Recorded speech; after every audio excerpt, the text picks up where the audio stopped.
Well, this is John from Indiana, and welcome to Radio Hound's Tube Radio Restorations channel. Today we're on the 9S262, and last week we got the chassis somewhat ready for repopulation.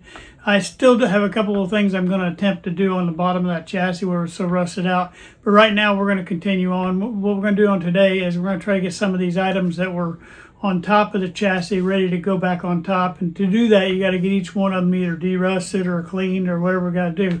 So pretty much the bulk of today's video is going to be that. Now if I get something done, we'll go ahead and get it mounted back on the chassis too. But slowly on the next couple videos we're going to be putting all this back on the chassis, getting the chassis repopulated, try to get it. I always try to get everything back on there before I start on the recap. And that way I already have all those wires in place. That way I'm running more wires in there or whatever. I'm not coming over the top of something I have to reinstall. So this way I have all the reinstallation done, and then I can just start my recap and we don't have to worry about anything else. All right, so I hope you enjoyed today's video. Okay, welcome to today's video.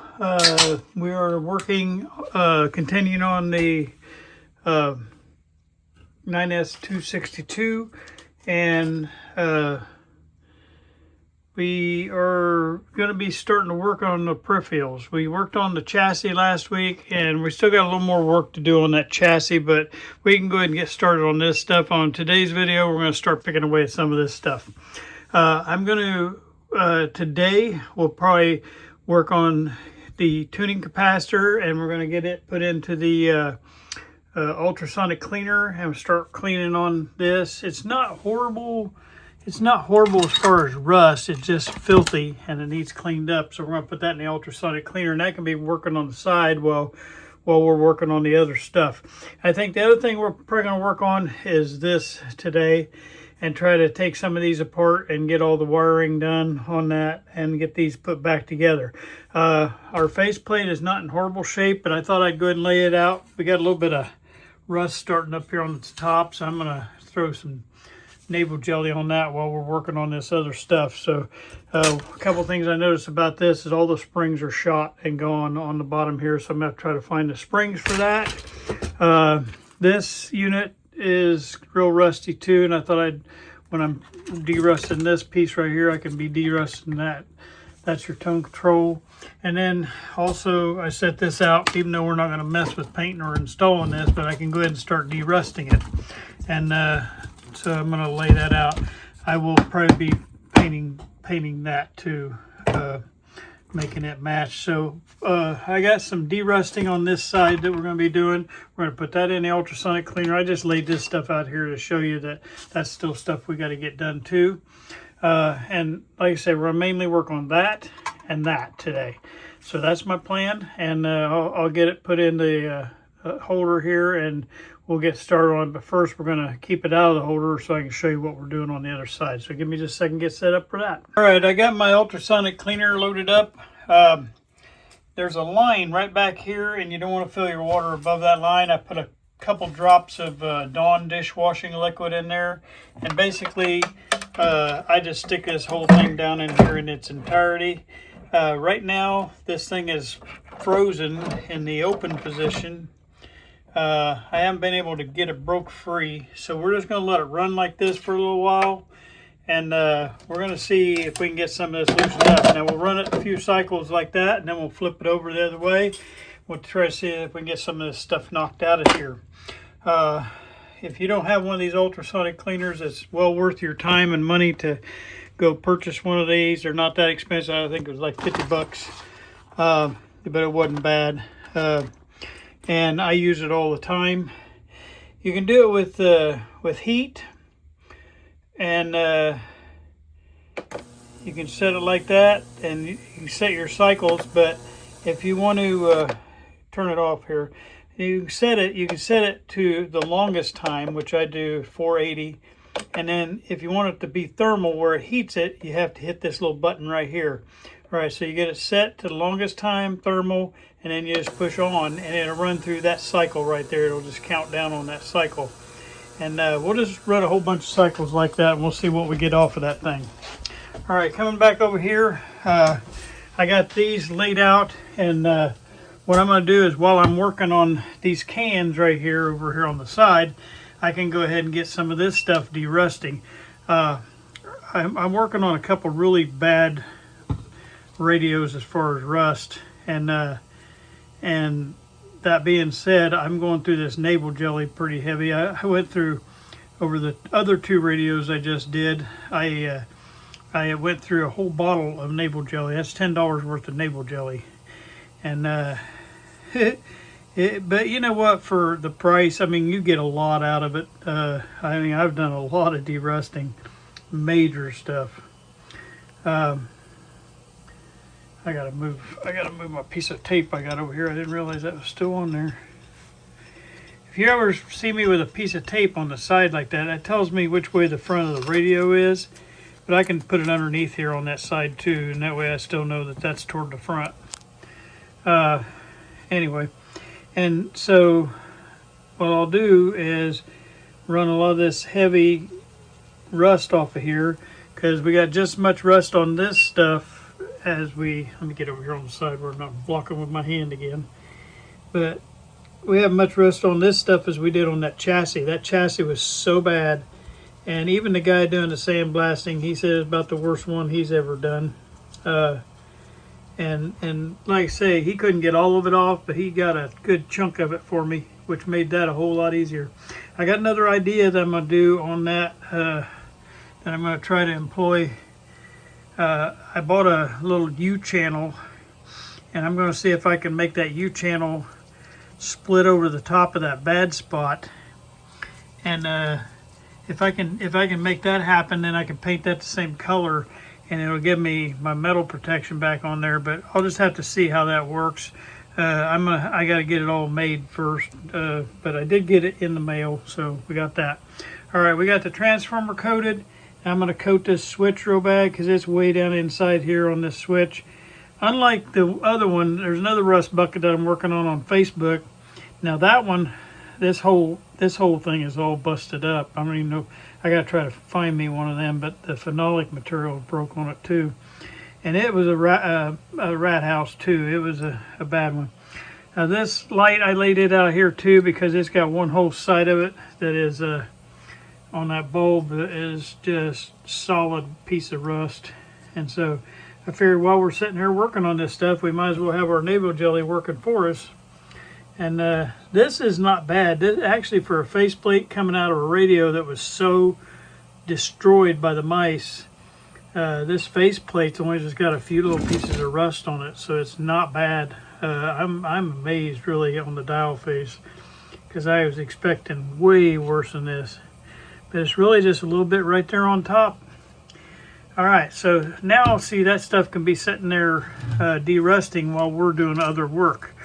And I just put this out front here so you can see what all I did. I did the tone control, I did the light bulb, I did transformer and the top edge of that thing. Now I'm going to set this stuff out of my way so I can work here, but I just wanted you to see it on the, I'll just lean some of this stuff up here and I'll slide that to the back. But I just wanted you to see what I was working on before I moved it. All right, let me get set up for here. I got to get the camera back into the holder and we'll get started working on this stuff here. All right, these 3 coils is the one we're going to start on first because they're the hardest ones. You see all the hundreds of wires coming out of the bottom of each of these. These are your 2 IF cans over here. We'll save them for last because there's only 3 to 4 wires coming out of them. Actually, one of them will have 4 and one of them will have 3. But those will be a lot easier than these. So we're going to get the hard stuff. I always try to tackle the hard stuff first, and it just gets easier as you go. So what we're going to do first is we got to get these out of the can, all right? And to get that done, as you can see, the tops of these are really, really rusted bad, okay? And I'll be taking these parts and putting them in my my Evapo-Rust and trying to get those derusted. So we're going to get we'll get set up real quick for that, and but until then, I got to get my tops off of here, and I'm hoping that these rust isn't so bad that you can't turn the screw. But it looks like it's going to work. It looks like I'm going to be able to get it off of there. These cans will have to be repainted, and you've probably seen me do that on a few different radios now. But I will show you on every radio what I do in each process. That way, after a while, it becomes old hat to you. And that's what we want. We want you to get so comfortable in here that you just, it's just normal. That's how you do it. Now, because that's rusted, you might have to pop that a little bit to break that rust off there. There's 2 little washers on here. All these parts we need to just sit off the side right over here, and then we'll put them into our tub with our Evapo-Rust, okay? Now, what you want to do, I've already got my label inside here marking where the front of this can is, but we want to also mark where the front of this thing hits that so you know you're facing the right way. I hope I'm making sense, but we want to make sure we put this back in here the right direction. So I'm going to put a line right here, and that line will correspond with where my tape is right here on the inside. Okay, and I could also even put a line on the inside of that can. It's not a problem. But that way I know to face that coil back that way whenever I put it back in, because you can turn it in, put it 180 degrees out, and you throw your wires where they won't reach to where you're needing to go. All right, I'm going to go push the ultrasonic cleaner again because it just shut off, and I'm going to run another cycle. I'm going to run about 4 cycles on this side, and then we'll rotate it over. Might have to let it cool off just a little bit, and then I'll flip it 180 degrees in the water, and that way we can get that part that's sticking up out of the water freed up too. What this will do probably is free up where I can put that tuning capacitor shut more so I can get it down, all of it underneath the water, because that's the best way. All right, so, and then you do want to run a bunch of cycles with it open too, that way you get in between all the blades. So we'll just keep running cycles while I'm working here. So if you hear me just cutting you off here for a second, that's because I'm going and pushing that button again. All right, I'm back here, and now we're going to pull this out. And like I say, you got this out of here now, so you wouldn't know which way to put it back in, but I got my little line right there, and that way I know to face it toward the tape over here. All right, so that's one ready to go. Do it one at a time, that way you don't get confused.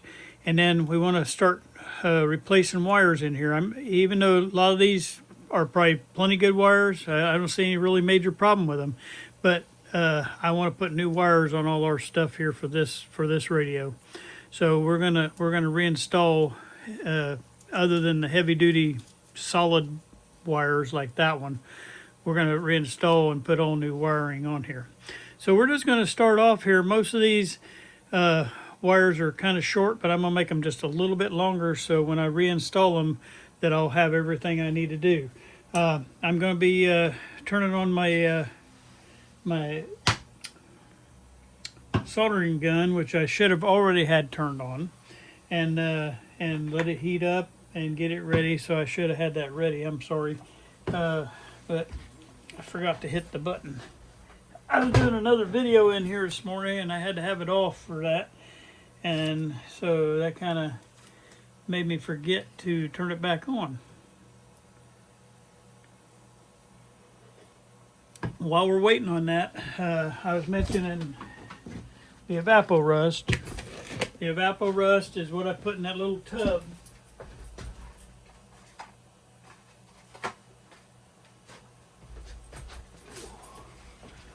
Okay, I got my little tub right here, and as we start taking parts off of here, we'll put them in this tub, and then we'll put a little bit of that Evapo-Rust in there and let it soak for a few days. And what it does, just de-rust that whole every part you throw in there. It'll de-rust it really good, and it'll make it. And the good thing about Evapo-Rust, if you don't let it set forever outside, your Evapo-Rust, if you don't let it sit out there, and like if I don't let that set for 2 weeks or whatever, you can put that back in the jar and reuse it. It's reusable, and that's what I like about the Evapo-Rust. But as we take stuff off today, we're just going to throw it in that tub back there, and it'll be able to hold everything we need. All right, so now we're going to just start taking these wires off one at a time and relabeling it one at a time. All right, and as you can see in the background, we're watching this because that needs to be about 30 minutes or so, and then we'll remove that thing. So we'll have to pay attention to that. It'll be part of our project today. First, what I'm going to do is I'm going to take these off because I want to get that out of the way. So we're going to remove that, and I got to get my pliers down here. Okay, there's that wire coming off. And then I got my little holder right here. I'm keeping the heat on it. And as you can see, most of that solder comes off there, and you can just collect it up on the tip right there and then put it in your little thing over there. You can see me hitting on that, and that takes that off of there. And that's how I desolder stuff. And I got my hole now for my next unit coming through. I got a little piece hanging off back there. All right, anyway, I'm ready for my wire already. Now this wire says switch 1, pin 10, okay? So I'm gonna just start off with some colors, and the good news about this is always save all your scraps of wire, because this is when you can use those up. And I'm just going to set that right there, and we'll just pull out of there and try to find us some wires that are long enough. And it really doesn't matter the color on these. I know there is a color coding and stuff, but on this particular thing, it is not going to hurt a thing one way or the other. And I always cut mine just a little bit past that. That way we got some length to reach back to wherever I cut it off at. And then, you know, I'm still proud of my new wire strippers, and they work so well. And these strippers, you know, I hope you all enjoyed that demonstration that guy gave us. He's a veteran, and I like supporting the veterans myself.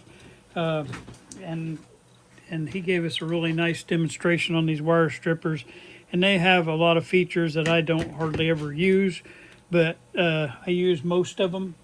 And I will continue buying them as long as they'll make them. Okay, I'm gonna tend this wire, and it takes a minute to do this, so this is not something that's gonna be done in a couple minutes. You just have to work your way through these. This is the longest part of this part. And I'm going to try to get these three. I probably won't even get to those today back there on the IF cans.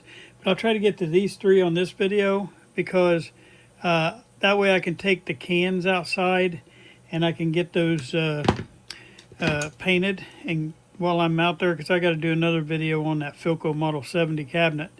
And so while I'm out there doing that video, I can paint the cans on this one. And that way we'll have that piece of the puzzle. You won't see that probably until the next video, but can go ahead and get it filmed today. And that way we'll have that done also. All right, all you can do is just loop through there, and we got one almost done. And there's only like 20 more to go. That makes it easy, doesn't it? I don't know how many's on each one of these posts, but there's quite a few. All right, there's a good solder on that one. Now we just got to remember to put our tape back on there, because we don't want to mess that up. We want to make sure that we know what goes where, because that gets real confusing when you get in and around these switches. And if you don't have it good labeled and your plan laid out, I lay my plan out in detail, and some people write it down on a piece of paper, their plan. But this says switch 1, pin 10. So it's SW, and for me, SW always means a switch, okay? And then switch 1 and then pin 10. And if you wonder, underneath the radio, I mark it on the bottom of the metal of the radio. I mark SW1 beside switch 1. And it's written right on there, so I can match them up real easy when I pull that wire. When that wire is going to be sticking through the bottom, I look at that, okay, it's right there. And it makes it real easy. And when I get done with these, once I fix one and I make sure the numbers match, I throw this away so I don't get confused. That way I know I'm already done with that one. All right, we're going to do the other side on the cardboard here. Then we'll work our way around. And after a while, you know, I'm sitting here talking doing it, but after a while, you know, you can do this pretty quick. It doesn't take that long when you're just sitting here not talking and trying to film. But it is just something that just takes a little bit to get used to. But I enjoy what I do so much that I don't even think about time. I really don't.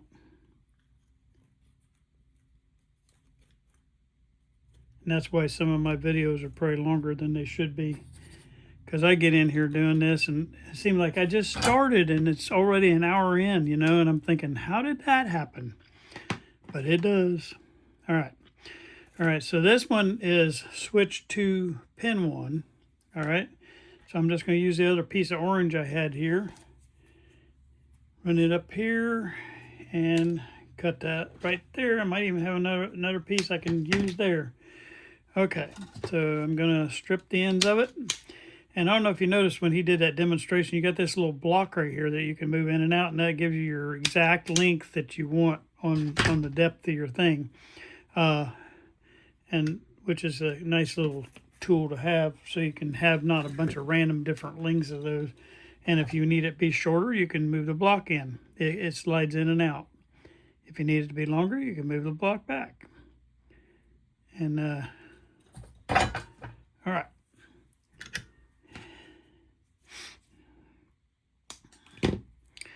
All right, we're going through this one now. And I got to reset my my ultrasonic cleaner again. It just shut off. We'll take a look at it real quick here in a minute. I'm going to run 4 cycles and then we'll take a look and see what's coming off of that. I'll take you over there when I flip it over. That way you can kind of get an idea on that. Okay. All right, that one's ready. Now I just got to put switch to pin 1. Okay. How I do the tape is I wrap it just partially around like that, and I flip it over on itself, and that way you have no sticky edges. It's going to catch everything. All right. Switch to.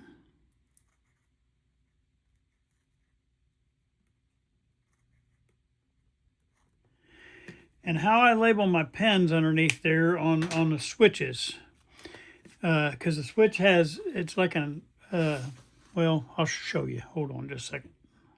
A switch is designed in the same shape as this. I don't know what you call that shape, elliptical or something, but anyway, and it has all the little pins where you connect onto on the outside edge of that, okay?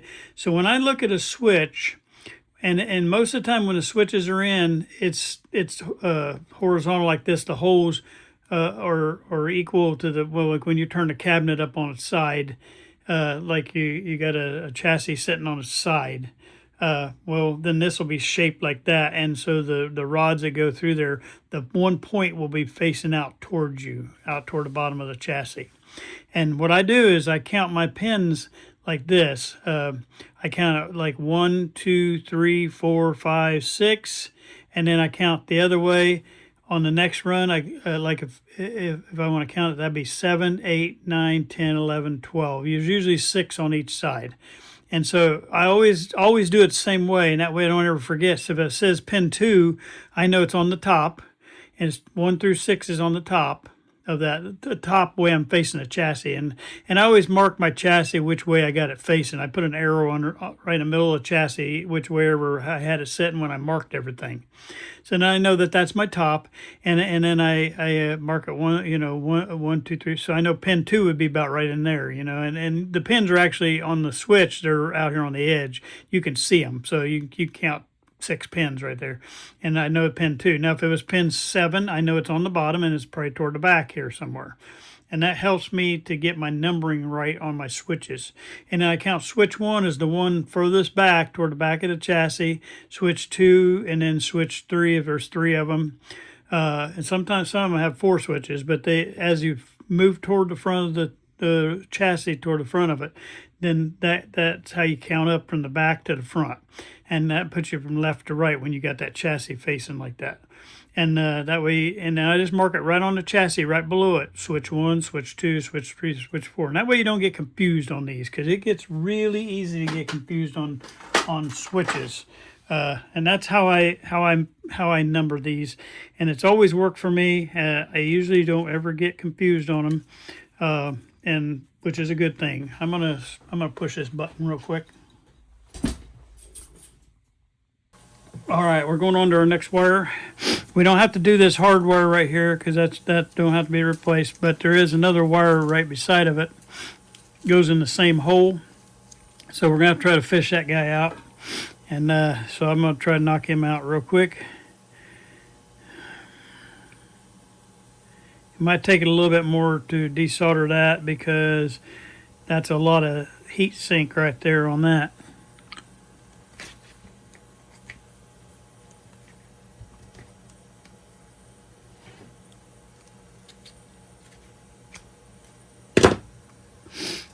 All right, what I just found out is what they had done is they had wrapped that around there. I'm going to try to get our wire through down here.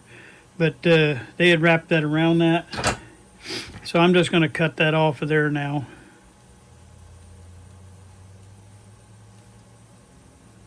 Maybe. All right, our wire's off. Now let's see if I can get this thing, a hole opened up in there. It should be a big enough hole to accommodate both of those. This was probably done at the factory like that, where they just wrap that around there. And if not, then I will, if there's not enough room, then I will wrap ours around too. And but I think I can make a big enough hole. Have to get set up for it though here.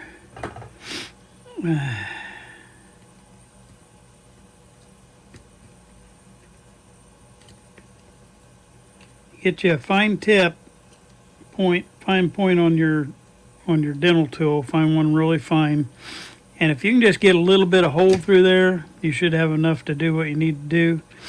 But in this case, the hole is too small, so what I'm going to do is wrap ours around the same way. All right, I violated my rule.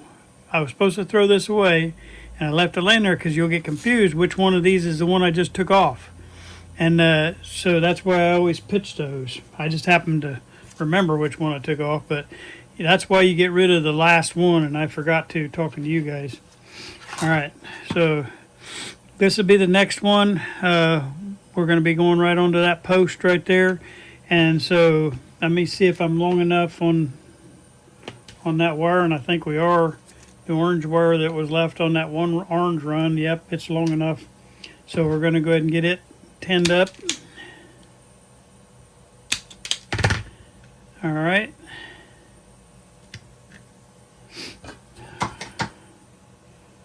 And here we go.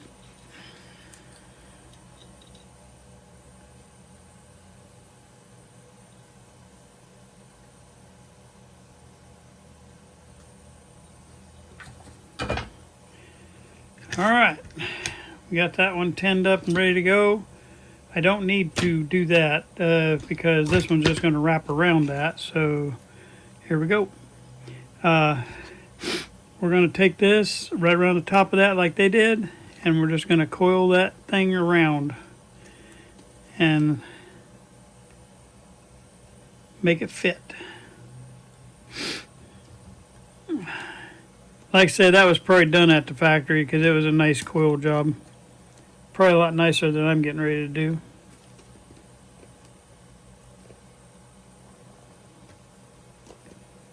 You can just roll your flat side of your pliers around there and it should coil it pretty good though. Alright, so now I'm going to put a drop of solder on that to hold me in place.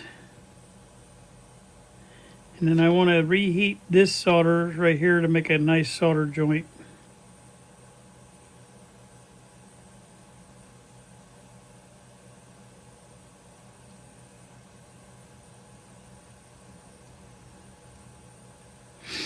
And there we got our solder joint.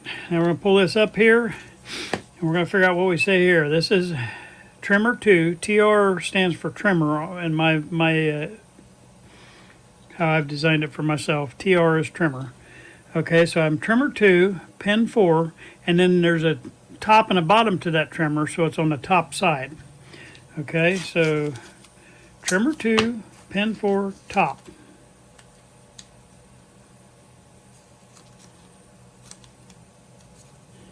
And like I say, for some people this is just too much information, and that's fine. I don't have a problem with that. Just please leave your video playing and walk away and come back when you feel like there's something new. But there's a lot of people that need this kind of information to make them feel comfortable after a while. And then, you'll get to a point where you don't need all that. But there are people that need that, and I'm trying to provide it all. So that's my plan. All right, get rid of these little pieces I'm cutting off of here. All right, next guy. We got that one done. I'm trying to do all the hard ones first, if you wonder, the ones that have stuff. Now we got another one here that has the same deal. And since we know how they did it now, we're just going to go right here on top, and we're going to take that off. And be able to cut this thing right here before I get in too deep to the other stuff. And you don't want to do what I just did right there. I cut the wrong wire with my blind eyes. So I actually cut the heavy metal wire. Oh boy, I missed it. These are kind of things that you do. And it's not unfixable, it's just frustrating that you do it.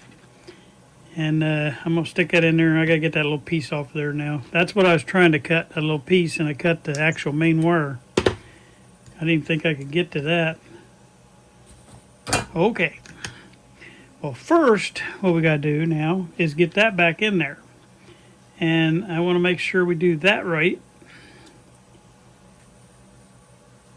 I'm going to blow down in there. Whoops.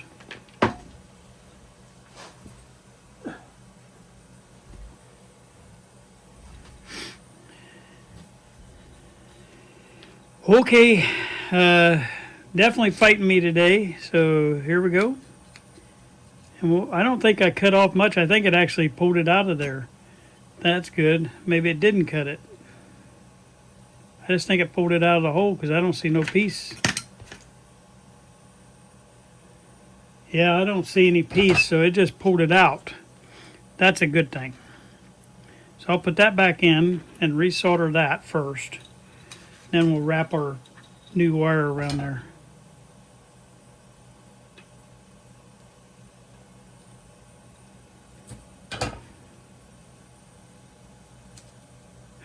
Oh boy. You want to be real careful working around these terminals because I just about messed up right there.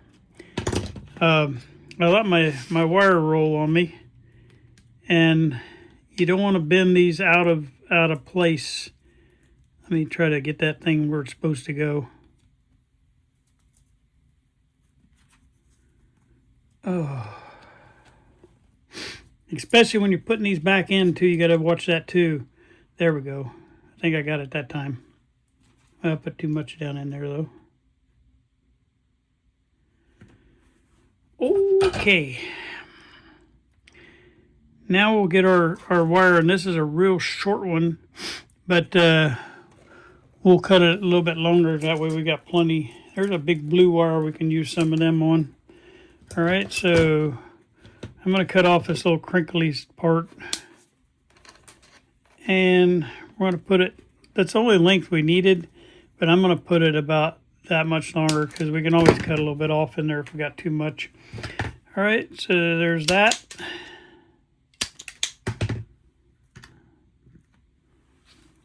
Tin up these joints.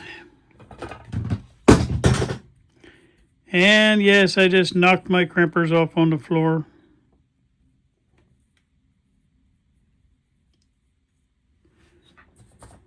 But it's okay. All right, then I'm going to wrap this around that.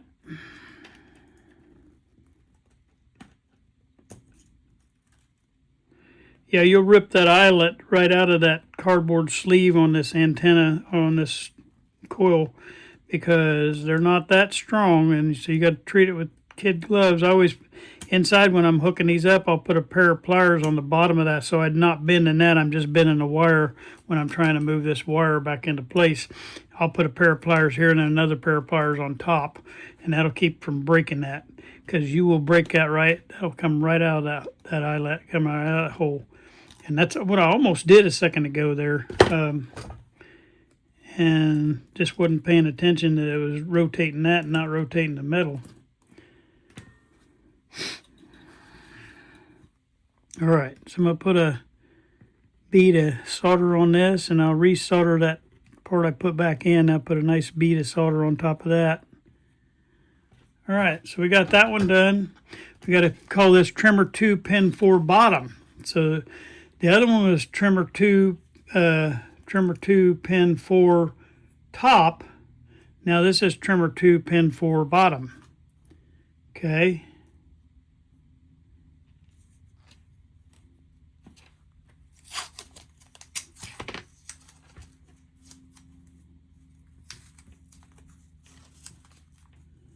Okay, we've done 3 cycles in the ultrasonic cleaner, getting ready to do the 4th, and then I'll take you over there and we'll take a look at that.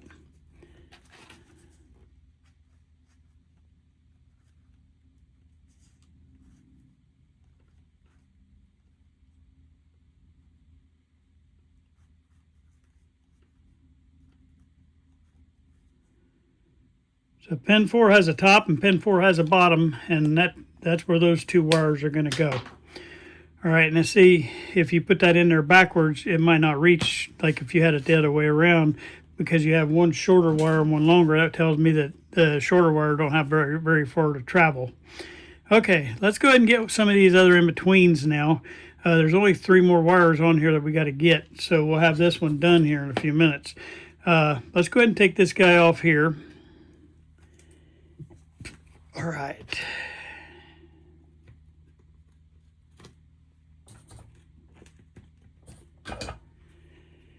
All right, get rid of that. Lay this one over there. This is switch 1. And my writing is horrible. Pin 5.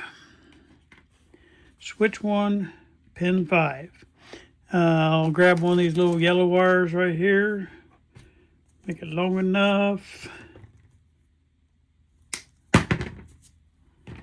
Switch 1, pin 5. Now I got to find my crimpers down here.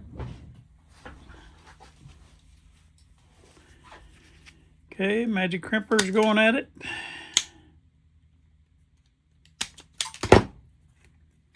Switch 1, pin 5.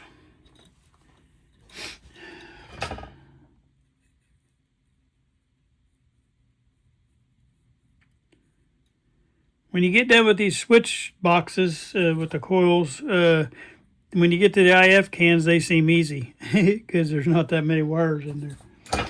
Okay. This one I'm going to put a little bevel on it.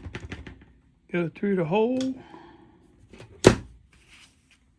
Roll up.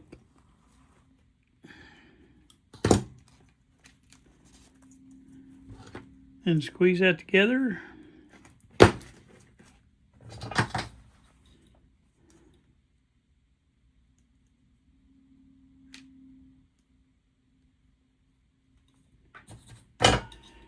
Okay, switch 1, pin 5.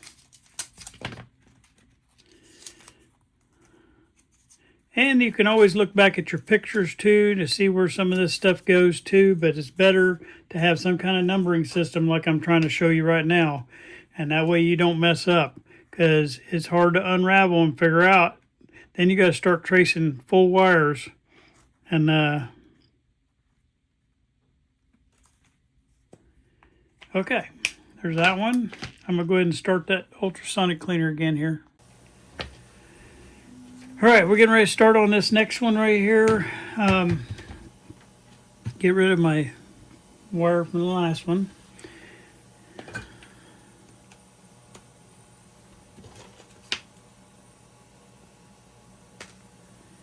Okay.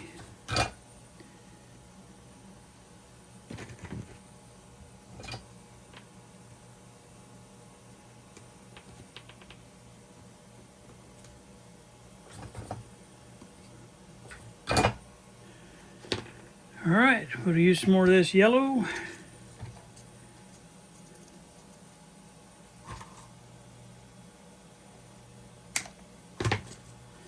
So this is how you can use up all your scrap wire and not have to waste new wire, because that stuff's not cheap.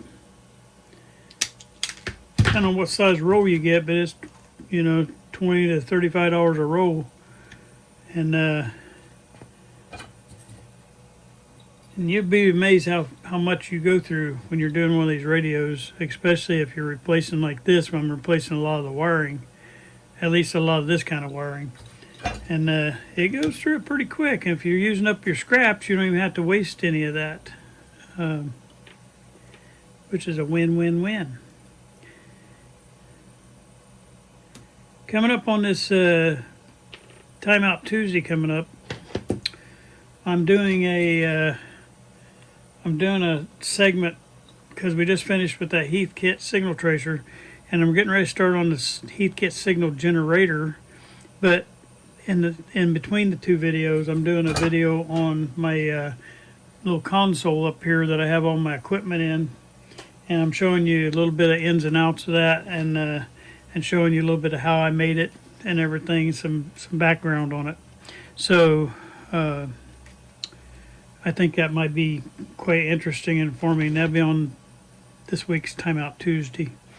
All right, so I'm going to put this on here. And this is going to this is one of the high voltage ones. This is going to, I probably should have done that in red, but it's going to the 6K7 and then pin 3. And pin 3 on a 6K7 is your plate.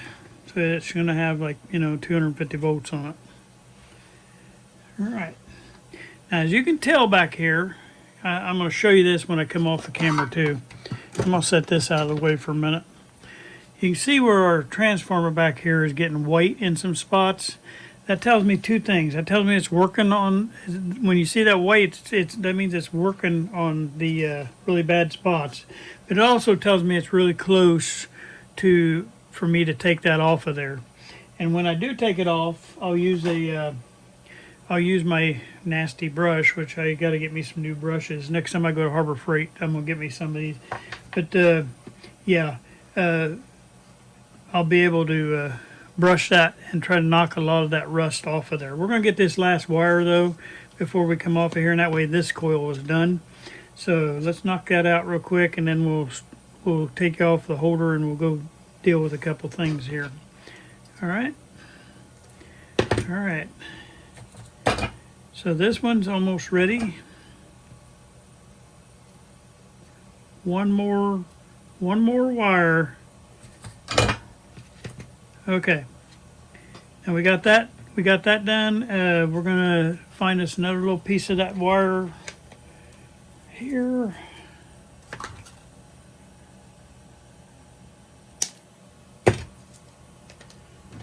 All right.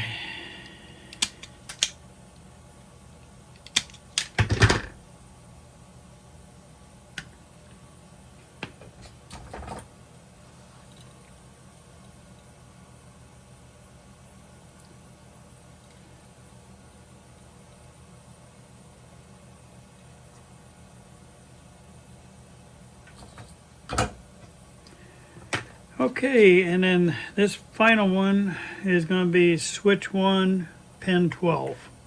So see, automatically I know that that's on the bottom side all the way to the back, because there's 12 spots total. So, all right, let's get this shoved through there.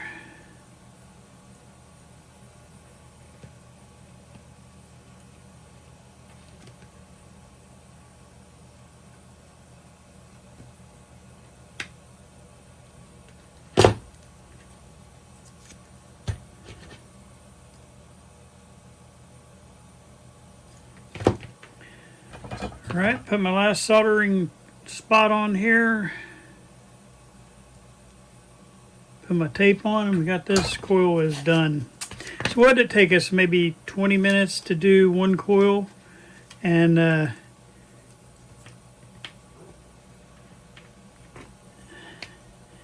is not bad. I mean, switch 1, pin 12.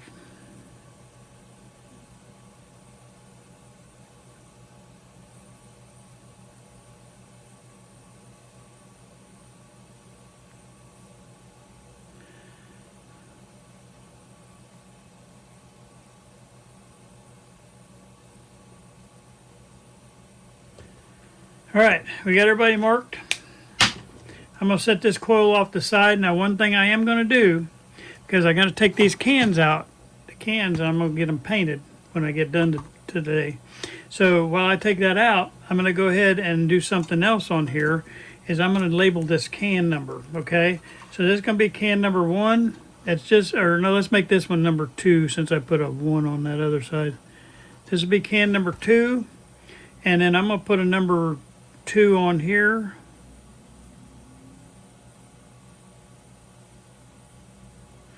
And that way I know this coil goes back in that can. Okay, and you always do it on the inside because if you're going to paint it, you're going to paint over your numbers if you don't.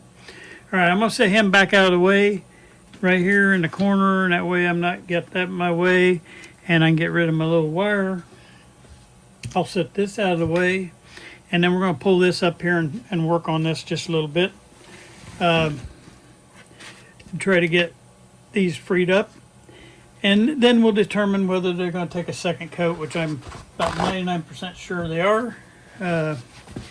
But we'll take care of that first, okay?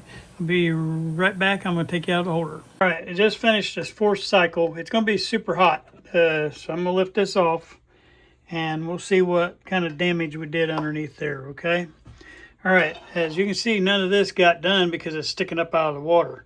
Let's see if it freed up anything where I can maybe get something shut, though. That would be nice. Yeah, looky there. I can start moving it now. All right, so what I'm going to do is rotate that, and you can see it moving now. It was locked up totally before I did that. And it's hot enough, the water's hot enough to burn my fingers, but I just want to get that right there closed enough where everything's going to be underneath the water. All right, so now we're going to turn it over, and you can already see the water turning brown. All that nastiness is coming off of it. All right, so now what we're going to do is we're going to run 4 cycles again. And this is on the other side since we flipped it over. All right, be right back. All right, and I should clean this out better, but I don't. You could probably use it a lot more times, but I don't know, I just replace them. But it'll throw a little bit of dust when I'm first starting here. But what I'm doing is I'm just hitting with the brush and knocking all that rust that it just broke loose. I'm just knocking it off of there. And this will stop throwing dust here in a minute. It's just I let that other stuff dry from last time in there. So it kind of leaves a little bit of a debris field, but after it gets soaked back through there, it'll take that away. It's still scrubbing and doing exactly what it needs to do. All right, and we're gonna, it's mainly, the rust is mainly right here on this top and the side. It's not so much on these sides like this, but it's on this side right here, on both sides. And the top. The top is really bad. But I'm going to get as much as I can on this one facing this way, and then we're going to flip it over and add more navel jelly. What we're doing is just trying to break that all loose. And yes, it's probably going to take most of the paint off of this top of this. Because we're going to repaint it anyway. All right. Then get you a paper towel, a clean one. And you wipe that down.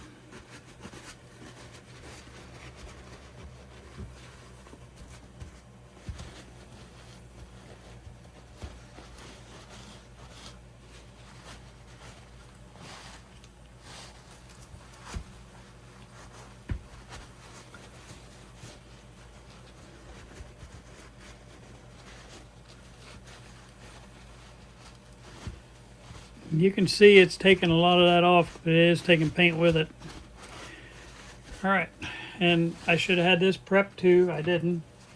But you take a wet paper towel then, and you can see there's still a ton of rust on top. Wherever it's showing brown still, but it got most of the rust off this side panel. But this right here is going to take more than one coating. Okay. But you try to knock as much as you can off of there that it, you know, it does break that rust free, and you can get out of the way a lot of it. All right, so now what we're going to do is flip this over 180 degrees, and we're going to recoat this thing. But before I did that, I should have wiped that down with a wet towel, because you want to stop that. Hold on just a minute, I'll go get one. All right, I got that flipped over. We'll add the navel jelly here in a minute, but we're going to finish getting the rest of these ready too, so we can add navel jelly if they need it. This piece right here, I think, on the light bulb part, I think we'll be okay on it. I think just one time will help do everything we need to do on that, because this stuff is pretty easy to get rust off of. And that took most of that off. As you can see, that cleaned that up pretty good, actually. So there's not a whole lot of rust left on that. But we just wanted to, for cosmetic purposes, not to have a big chunk of rust hanging off of that. So I can put that down in the drawer. That one's done. I just need to wash it off. See, that looks good.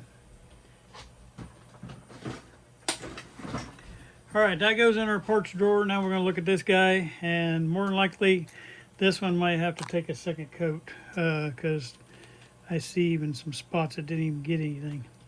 So, but I'm going to try to knock off what I can. This tone control, and I also put a little bit out here on the spindle itself, because it had a bunch of rust on it too.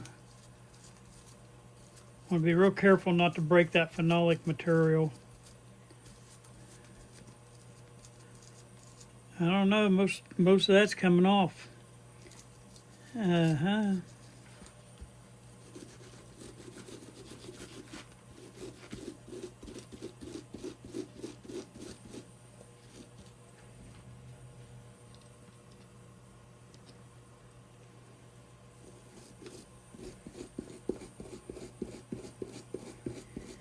I'm going to put a second coat on it anyway, because it wouldn't hurt it. All right, so let's rinse that off, and then we'll put another coat on here in a second. Got one more thing to get, and that's our little faceplate up here. Faceplate, we'll just lay him right on top of that.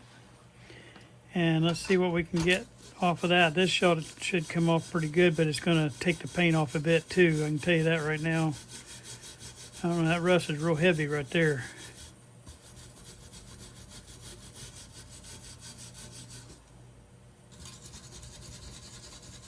Uh-oh. Hold on. Be right back. You guys always worry when I say uh-oh, don't you? I splattered some stuff on my shirt, and I didn't want to hurt my shirt. I was scratching on this thing the wrong way. Yeah, I forgot to put any navel jelly out on any of that. Yeah, that's definitely going to take a second coat on this, because I forgot some spots too. All right, so now we're going to come back on this.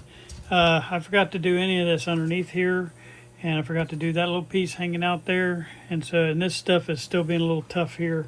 So we're going to put a second application of this on. I want to dry that before I put that back on. So I don't know why water, but water kind of stops the process on these.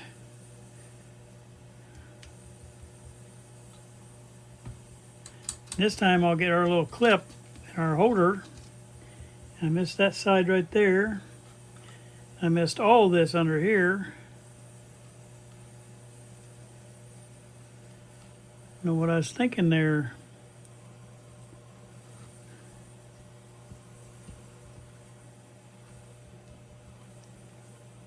Uh-oh, don't want to drop it on there.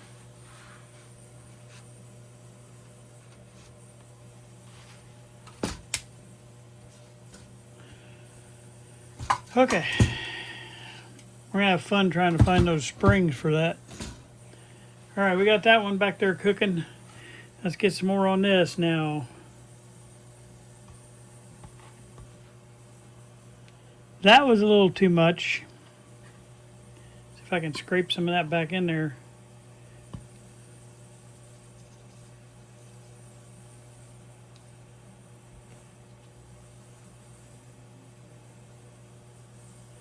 I'm going to run another run back here on the front, because that top is probably the worst. Oops. And And we don't need much more elsewhere other than on the top and this side right here.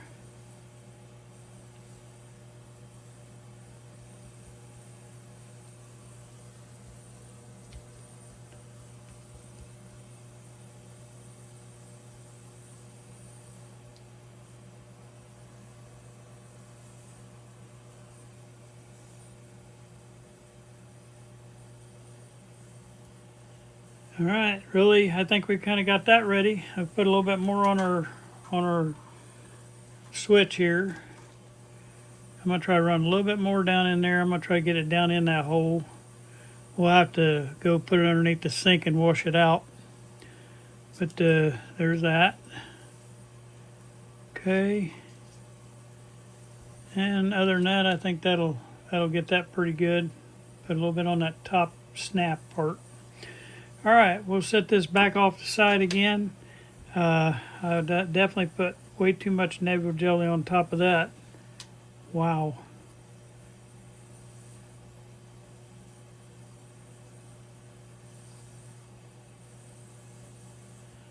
I only needed a bunch up on the top of that, but I don't need it all over the sides like that. Oh well.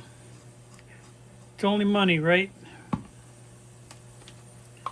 Alright, we're going to put our lid back on there.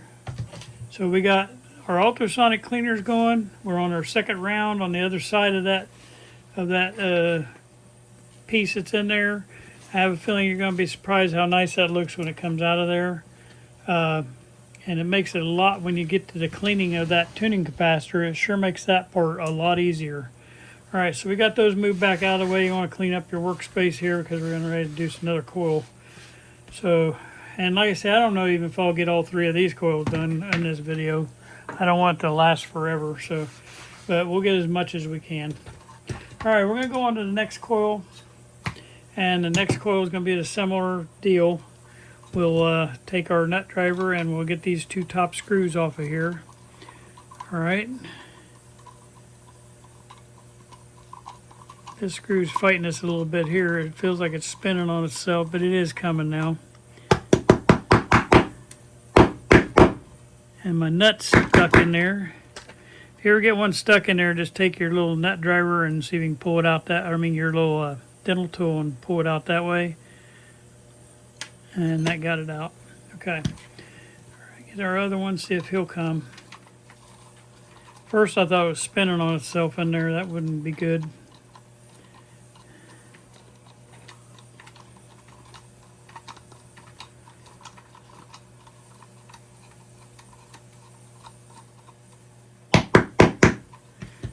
Alright, now we're going to tap the top of this again just to break that rust free. Okay, there's our four little pieces, our two nuts and our two washers going in over there in the vapor rust. And then we should be able to pull this guy up. Now remember, we're going to face our label right here, and we're going to put a little line here. And we'll put a little line right there. Well, I got to get it facing the right way. I turned it over the... Yeah, okay. Alright. And then I'm going to call this one number 3. The only reason I'm not putting 1 is because I put a little line for which way that thing faces, so I don't want to get that confused. So I'm going to put number 3 inside this can. Alright, so that can's ready to go into paint. Alright. Back in business, guys. We'll get as much as we can done here. We might get this one done for sure. And we'll see how much further we get. Whew. I don't know about y'all, but it's been so cold in the month of May. And now today, it's really warming up. And I hope it warms up enough I can get in that swimming pool. I featured at the tail end of my Time Out Tuesday video that's coming up. I featured also at the very end of that, I featured just a short segment showing you my pool and my deck area and stuff I've got done so far out there. And I'm just spreading those apart so I can get to everything. Alright, we're going to do the hardest ones again first. We're going to do this one here that has the hard metal wire on it. and we'll try to get him knocked out of the way first.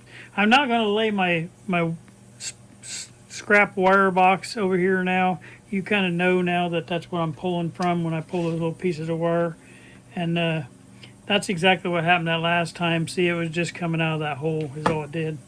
I thought I broke it at first. Okay. All right, let's see if I can get this thing off of here. I got the two things hooked together, so I just need to slide this one off the bottom. That's exactly what I did. Get him reinstalled.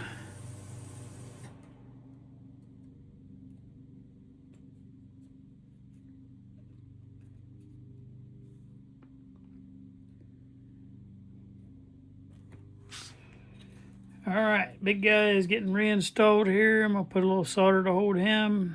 That way he don't move on us again.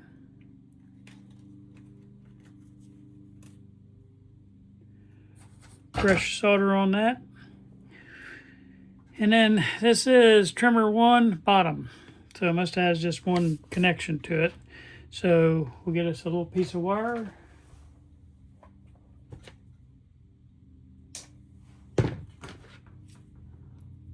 Okay.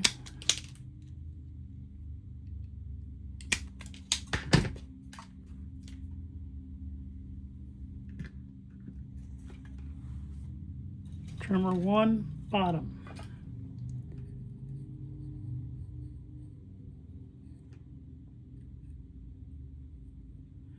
And I mark those trimmers the same way on the metal part of the chassis. On the bottom of the chassis, I mark them trimmer 1, trimmer 2. I do also, for terminal strip, I use TS, and I'll mark them. I'll write it right beside the terminal strip on the bottom of the chassis, terminal strip 1, terminal strip 2, and so on. And that way you don't get confused and you have everything organized. If you keep it organized, you won't ever have any problem putting this stuff back together. But if you don't organize it in your head, make up some kind of system like that, you can make whatever system you want. But you just got to create some kind of system that works for you and do it on every radio the same way. Because if you start doing it different on each radio, you say, well, how did I do it on this one? Did I do it like that other radio or this radio? Do it the same way every time. And that way you don't get confused. I know exactly how I do switches. I know exactly how I do tubes. I know exactly how I do terminal strips, trimmers. I got it all in my head, and I don't do it different every time. I do it the same way, and that way I know exactly how it should be if I see that on there. Okay. That one, I just got to get my tape. Where did I put my tape up? Why did I do that? Okay, trimmer 1 bottom.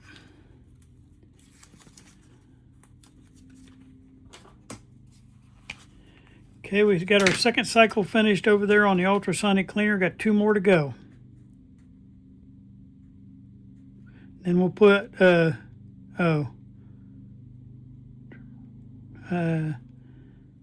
did that wrong. TR, well, that don't look like an R. You know what? I'm going to redo that. That looks awful. You don't want to leave bad writing because that'll make you get confused like a week from now or 2 weeks from now when you start putting this stuff in. You'll say, what did I write there? And it's best to go ahead and fix it right then.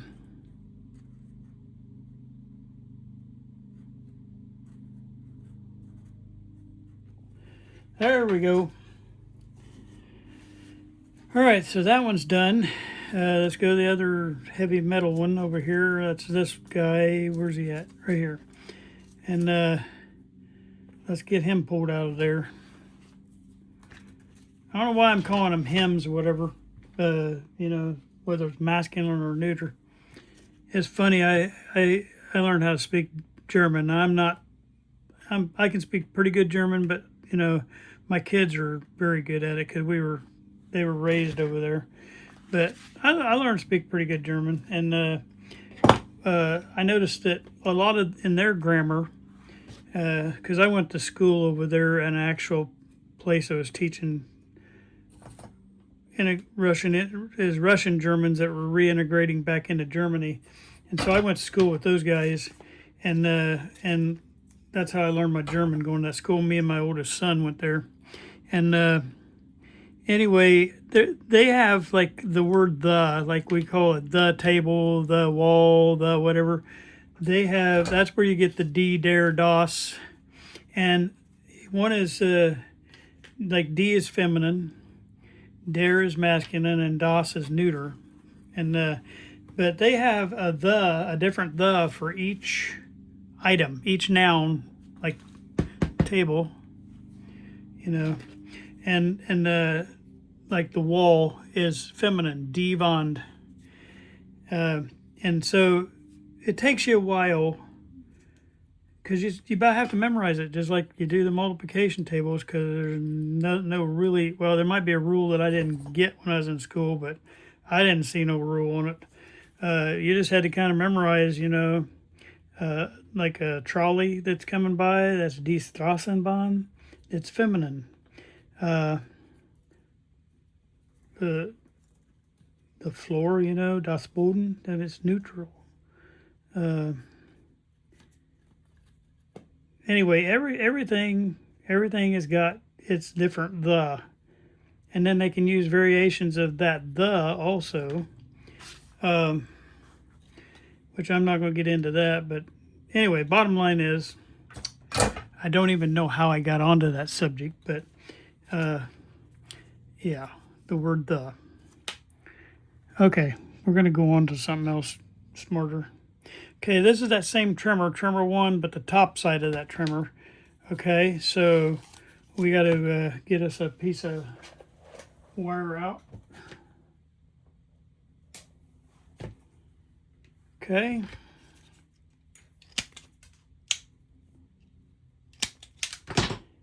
And you can only hope that you make these wires long enough. If not, you're going to have to be fixing it while you get underneath there. But you're going to have to put a long enough wire to get where it's going. That's why I always make them a little longer, because once you get all this stripped off and it seems to get shorter, and I don't know why. But I always make them a little bit longer than what I need. Okay. Got a little big ball of solder on the end of that. Okay, let's get this spin around this. These are the hardest ones right here because you have to coil that around there. I was hoping I could put it down through the hole. It would have been better, but it's okay.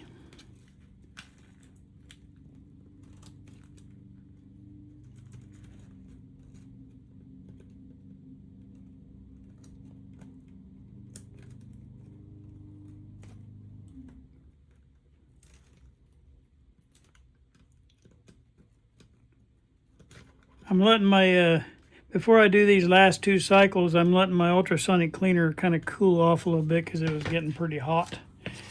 But I will be kicking it back on here in a minute.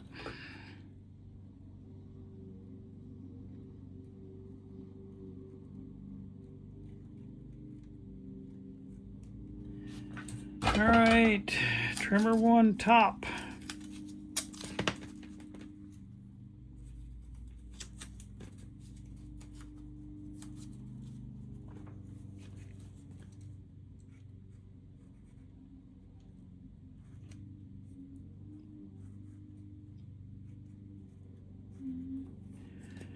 All right, got that done.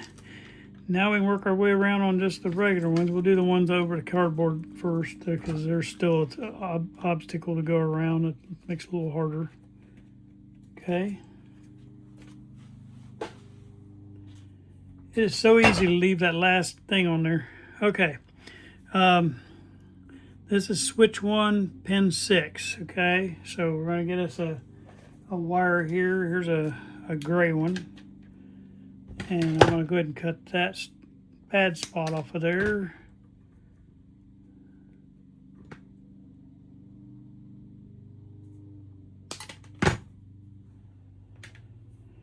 Okay. We have kind of tried to hold off turning the air on, but I think today I might turn the air on. We were just trying to make our electric bill less, and so we've been using ceiling fans and regular fans and stuff, But it's getting to the point in this house now where it needs air like really bad. I'm sitting here sweating. Yeah.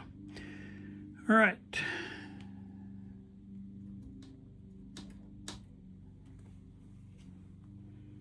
Let's get this guy back on. I forgot to poke my hole.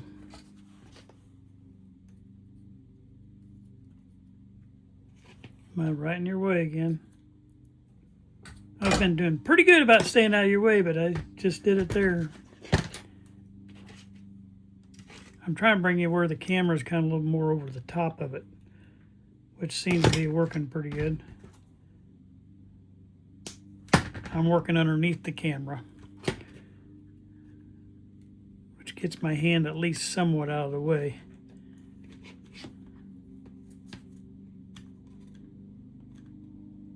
You won't regret putting new wiring on these right here, because this, if you ever do have any kind of shorts, you don't want it in this area, or if you have anything that's not, you know, wired right or whatever, like you want to have where you don't even have to go research that, because it gets a little confusing when you start digging into these switches and figure out, because then you got to trace all these wires and you got to get it right, you know.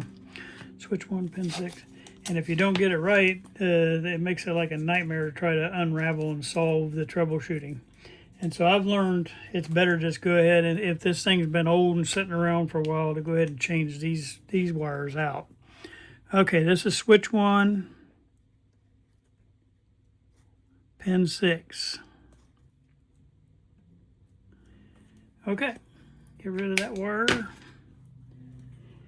And be right back. I'm going to start this ultrasonic cleaner one more time. I don't know why I keep saying be right back, because you don't even see I'm gone on the camera. So I don't know why I do that. But I like saying it, so I'm going to say it probably. Okay. We already did that one. Let's do this guy right here. See how bad that wire is? It's all eaten off and bare. Ugh.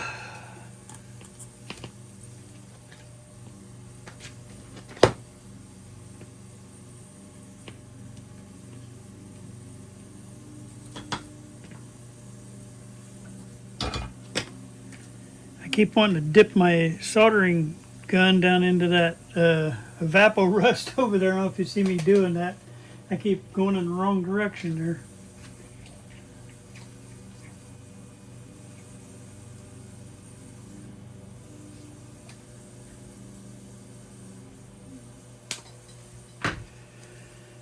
Everybody thinks about these color coding on these wires.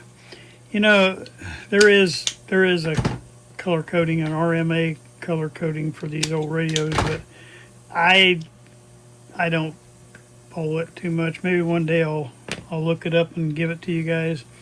But it's out there, and if you want to Google that, you can. I don't know what these colors would end up being on this coil here, but my guess would be like a brown or yellow or something. No, not brown. It'd be a yellow or something like that.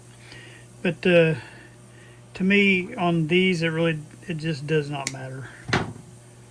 You can tell me why you think it does matter, and that's fine. I'll listen to you.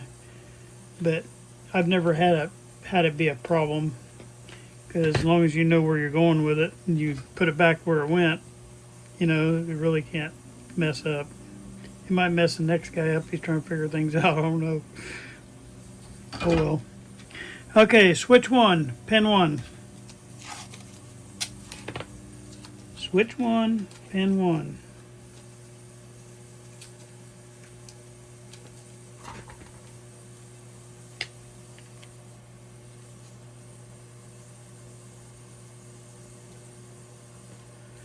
All right, we got switch 1, pin 1 done. Let's do the next one, right beside of him. Okay.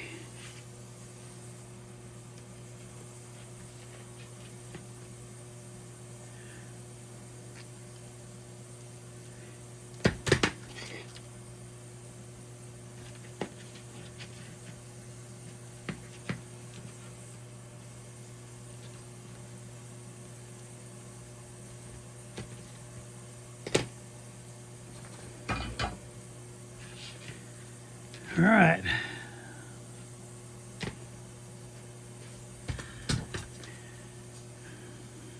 Switch 1, pin 3. Okay. So let's see what we got over here in our pile.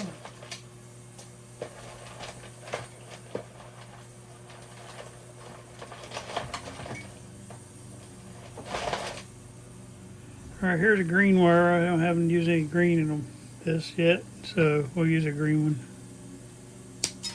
Got rid of that little bad end off of that one. And truthfully, I can just cut this bad end off too and would be about the right length. All right, so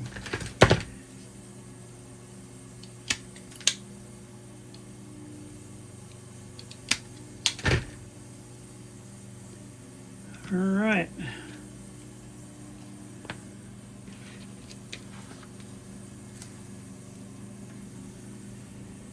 Switch 1, pin 3 on this guy.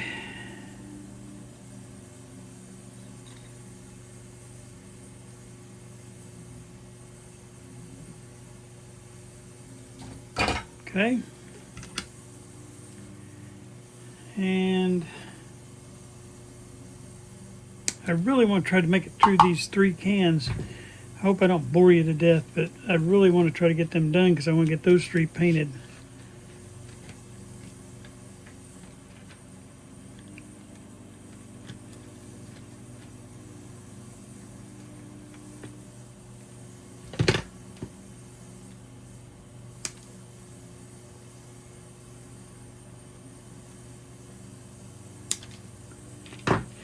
All right, gonna solder this one back on.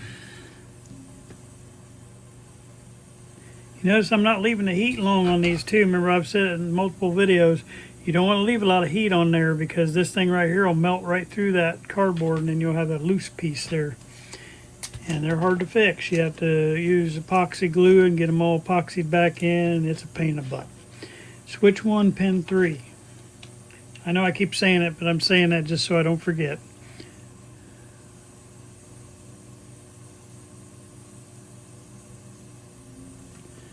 All right, switch 1, pin 3 is going away. What's the next one? Next one's right here. Only got a couple more to do. 3, I think, on this one.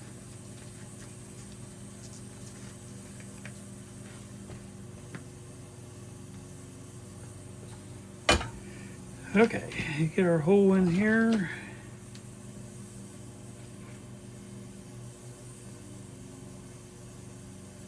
Oh, I got the wrong end. I think this one already made my hole for me anyway. All right, this guy right here, is that long enough? Nope. But it'll be long enough for that other one I need. Get another blue one out here. I seem to have a lot of this blue, so I'm gonna get rid of it.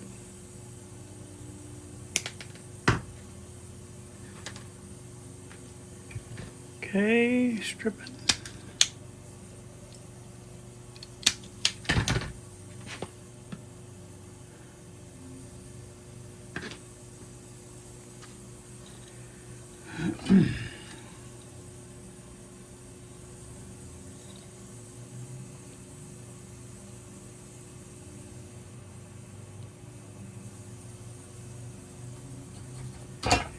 Okay, now we'll put this through there.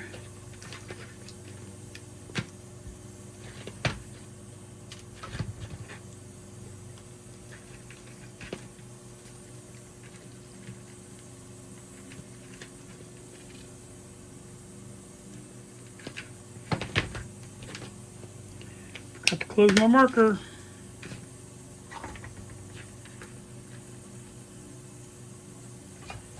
Okay, and this is our wire that comes in from our antenna, from our main antenna. This is what feeds in, and that tells me that this is the antenna coil.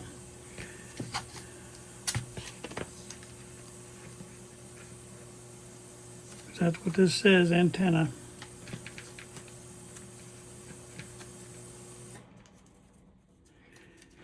We got one more cycle to do on our ultrasonic cleaner, and then we'll be able to pull that out and we'll look at it. All right, got 2 more wires to get off of here, and they're on this side. So let's get this one off. I hope I'm doing this fast enough for you. Okay. Opposite to the antenna, you have the ground, and that's what this next wire is.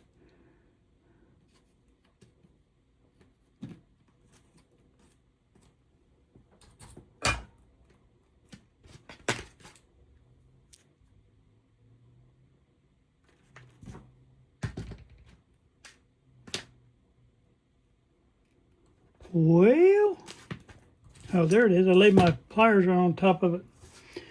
See, that's where I didn't get rid of the other one. I got myself confused. Okay, and then I'll find me some wire in here for that.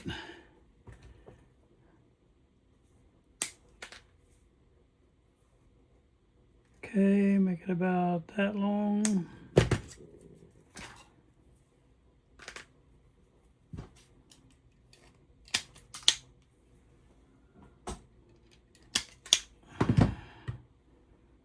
Okay.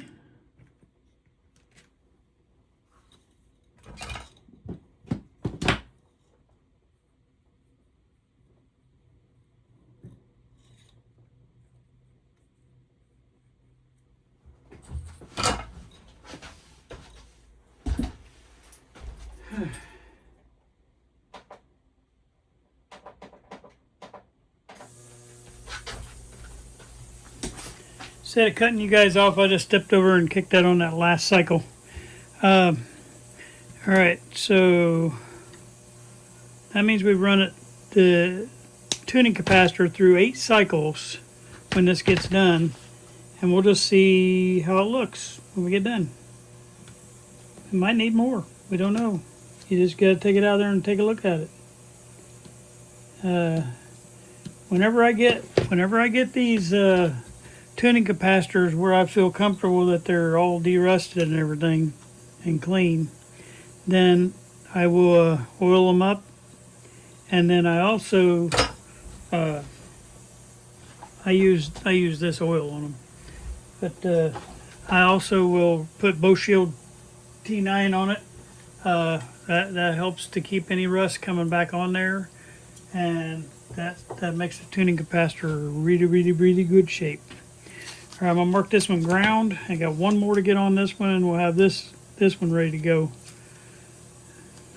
Okay, we'll take that break in between, and okay, there's that.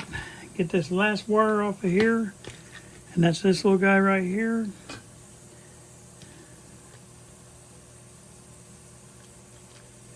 And I'm right in your way again. Keep forgetting to look in the camera lens and see what you guys are seeing. So if I did that anywhere along the way, I'm sorry.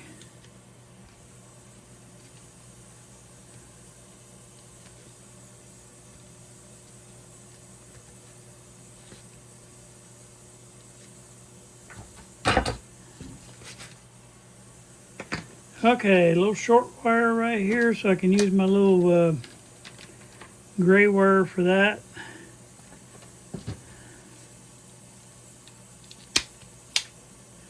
Well, maybe. That one broke. There must be a defect in that wire. I'm not going to take that. I use a blue wire.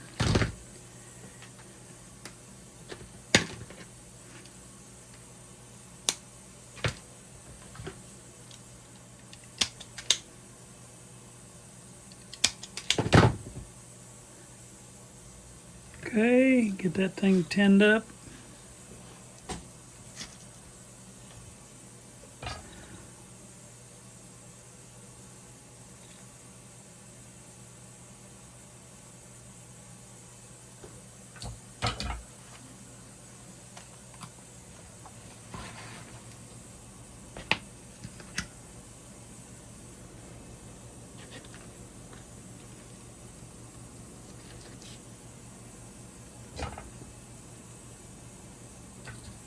I don't know if you noticed that. It looked like a wire between those two, but what that was is I dropped my solder down between. That would have been a short across there. and I just happened to catch it. And like I say, problems I fight sometimes is just me not being able to see very good. And that happened when I was looking right at it, but I didn't see it. That's why I always check all these before I walk away, because I knew there wasn't any two of these pins connected together. I already knew that. This is switch 1, pin 5.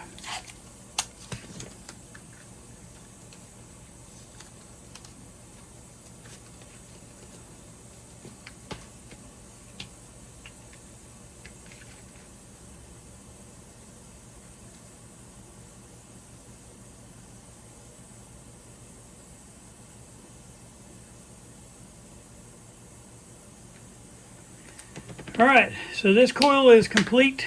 We got it all done. Everybody's labeled. Everybody's ready to go. Oh, and I did mark that, I think. I'm pretty sure I did. I did that, mark that. Yeah, I marked it with the 3 on it. And that'll match the 3 that's inside the can. So I'll know which one that goes back to. Real quick before I go and pull this other stuff back in, I want to go ahead and get this thing pulled off of here and ready to go. That way we can get these other rust bucket of nuts and washers back into the pot here. And the other thing I want to do is, while we're cleaning up on this stuff, I'm going to get a little bit just to tops these where those nuts mounted. You can see all the rust coming off of these. It's unreal. Now see that one, a lot of times they'll fight you coming off here. That one almost did. But it literally has caked rust on it. I just don't want to break it, and I think I just broke it. Yeah, I did. That one broke. That is not a good thing. This is exactly what I was talking about.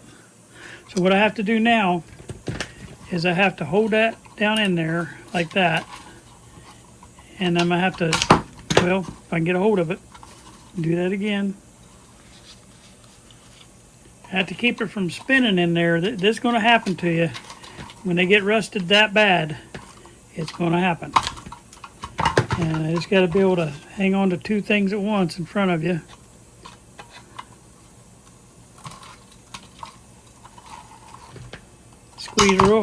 Squeeze real hard on that. Okay, there's my washer that just came off. I have to be able to get a hold of that thing sideways. What I'm doing is it ripped that little clip right out of that coil. And I don't even know, it's going to be fun to try to get this off of here, to be honest with you. That may have changed my whole thinking for the rest of this video. Because I got to be able to get that out of there to paint these. So, and you eventually get it. It's just, you have to figure out a way around it. Trying to get where I can get in behind that.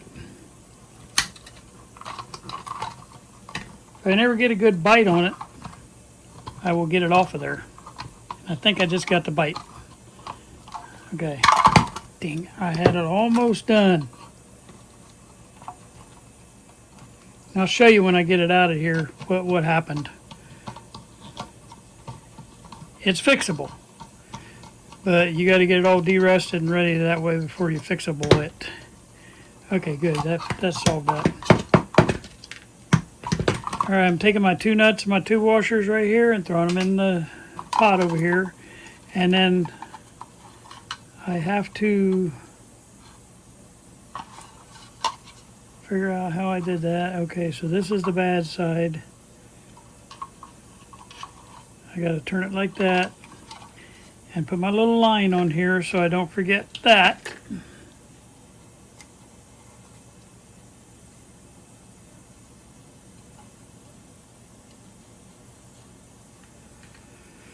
Okay, I got my line on there, and then we'll make this number 3. No, this is number 4 because we didn't use 1, so this will be number 4. And then I'm going to put number 4 on there. As long as you understand what you write, that really don't matter what you write. All right, so now we're letting the we're letting the things cool off over there and finalize the all that. We'll start on this here in just a minute. But what I want to do now is I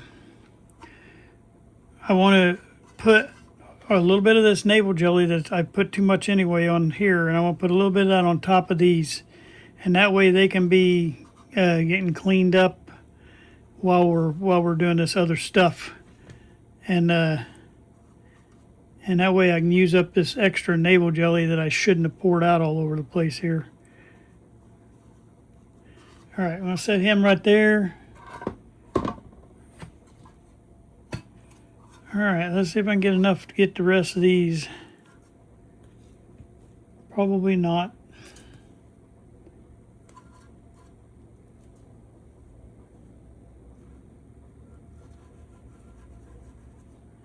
If I can get one more out of this.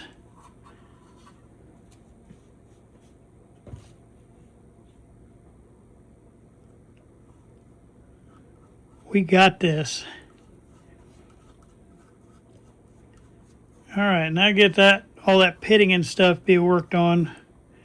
Yeah. All right.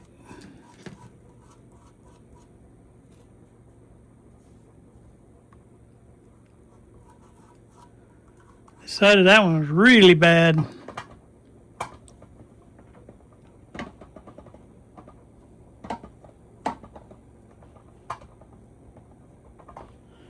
Okay, we'll let those things cook for a minute. When we clean up that other stuff, we'll clean those up too. This is that piece I was talking about. What happened is it broke it.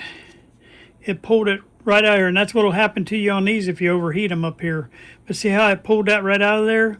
And so what I'm going to have to do now to get it to fit back in, I'm going to have to first get that line back up. Thank God it's down by the bottom here so it doesn't mess with any of the wiring. Your coil wires start about right in there, and so at least it didn't mess with any of that. I'm gonna unplug my thing.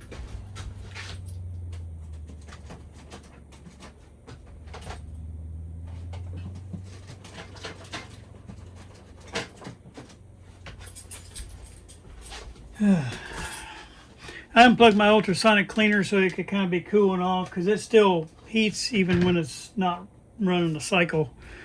All right, and then what I'll do is I will drill out this hole right here.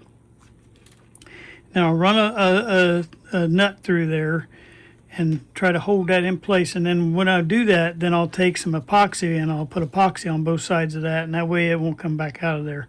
But that's going to be a work in progress now. So while I got that off of there, I'm just going to go ahead and throw it down there and with the other stuff to be derusted. All right. So that'll solve that problem in the future. We won't have that derusting problem in the future. All right. So next thing I'm going to do is we're going to pull that tuning capacitor out of here, and we're going to take a look at it and see what kind of damage was done. I think we probably cleaned a lot of that thing up. All right, I'm gonna lay this guy off the side for a minute and clean my spot here. See how that gets dirty that quick? I mean, it doesn't take much because all that nastiness is coming out of these radios. All right, set that over here out of the way, and let's pull that thing out. Be right back. I decided to take you out of the holder because I wanted you to see how much dirt came out of that. And it's super hot right now. So we're going to get a pair of pliers and get that out. And you don't want to stick your hand down in there because I don't know what temperature that actually gets to, but I know it's hot. I want you to see all the debris and the crap that comes off of those. And if I dump that out, it'd be full of sediment on the bottom. Okay, we're going back over here. I'll get you back in the holder. All right. Got you back in the holder, and this is our tuning cap. I'm going to grab it with these because it's still super hot. I forgot to take the foam washer off. Uh-oh. All right, that was a mistake. there's a little foam washer that's on there, but I'll lay him over and let him dry out. This looks a lot better. Look down in there, guys. Look how clean and nice that looks. Look at that. This cleaned up really well. I'm gonna try to brush on that. Yeah, that comes right off now. And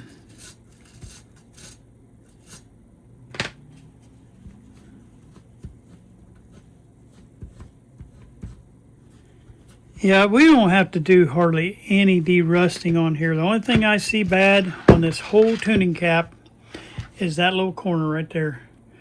And we're going to fix that right now. So we won't have to go back in the ultrasonic cleaner with this. We're good. But I am going to try to get this corner taken care of because that is a huge amount of rust. Everything else looks good. And look, everything's turning good now.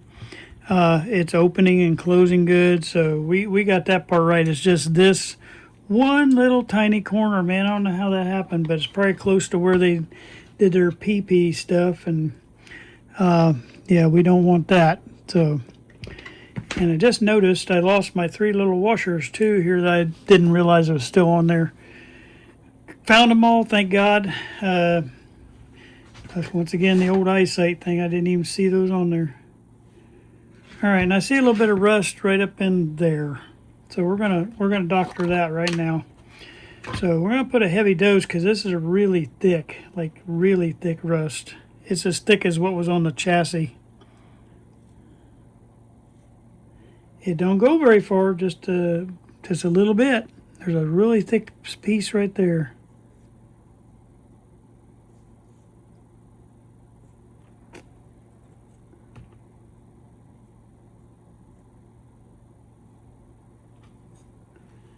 Wonder if it's on the top too. Nope, I don't see rust anywhere else on this thing, just those 2 places. A little bit right there. I see no rust. There's a little bit right there. So we'll let him sit over here and cook for a minute too then while we're trying to get this last coil done. So tuning capacitor is good now. We got the transformer being baked on right now. It's almost at the point on the transformer that I need to get it off. I did notice this, that one of the tubes must have, it must have the, because that's the top of a tube right there stuck in that. So I'm going to put a little deruster on that too. This is on top of that tuning cap. And let me just put a glob on that too, because that way we can get that piece out of there. That means one of our tubes is broken inside there and we took out. And we'll have to put a new tube in. You can repair these with the top off. I don't know. To me, it's just easier to go ahead and get a new one. When I say new, we're talking about new old stock new. Okay, let's get this last coil done, and then maybe we'll call it for this video here. I gotta finish getting the navel jelly off of these, but that's all I'm really doing, and then I'll be painting those. But I'll do videos of those, but I might not put it in this video because it might be too long. But we're gonna go ahead and at least try to get this part done here. Okay, this first wire right here and this one's a little different because it has the mica cap on top here. Okay, and we're going to try to see if we can get this first wire off of here. Come on. And with that mica block there, it does make it a little funner trying to get that.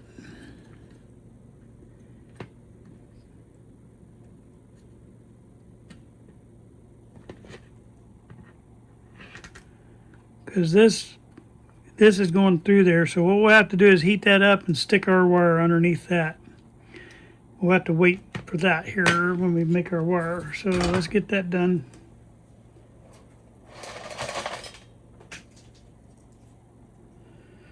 Okay, first wire of the day. kidding. Okay. Set our jig back in here.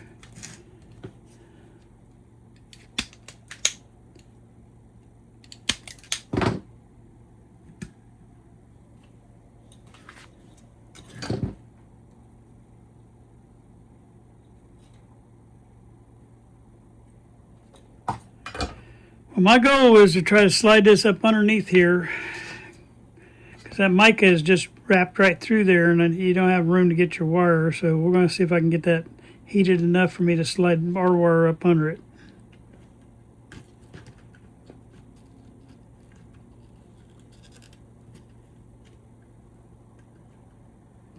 Okay, good. That worked. I'll put a dab of solder on top of that. And we're in.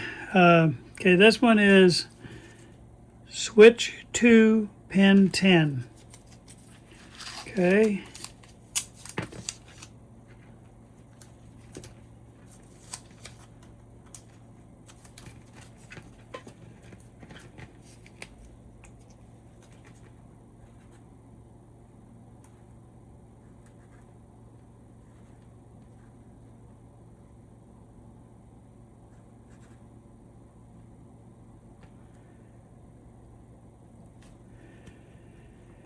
All right, that one's done. Let's see if there's anything on this one. There is.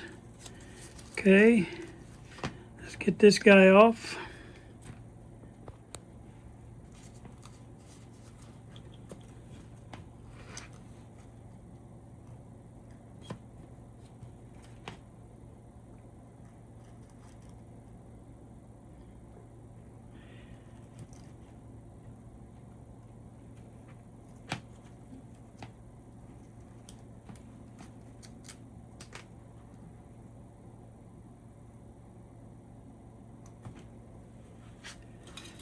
All right, I'm gonna try to put a new little solder on that.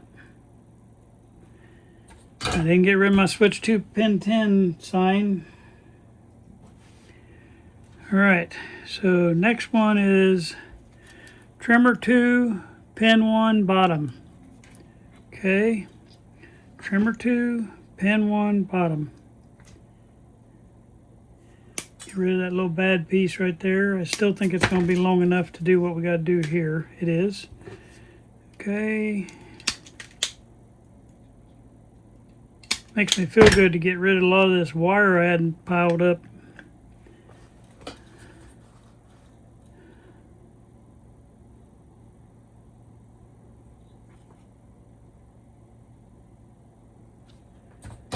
Okay. This one's going to be one of the wraparound ones.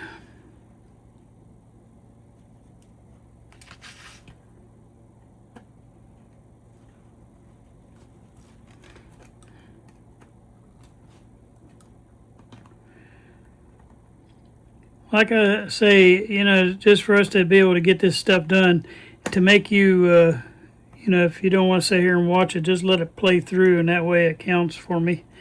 I'd appreciate it. And that way you can, you know, watch what you want to watch of it, but just let it finish playing out, and that way I can get credit for the video. I appreciate it, but I want to document it all. So okay, that was trimmer 2 pin 1 bottom.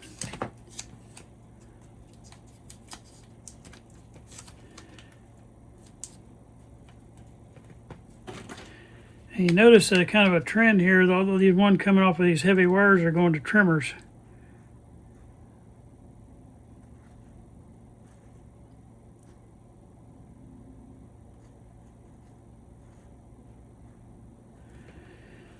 All right, we got that one done. Let's go get the next one here. I'm just working my way around.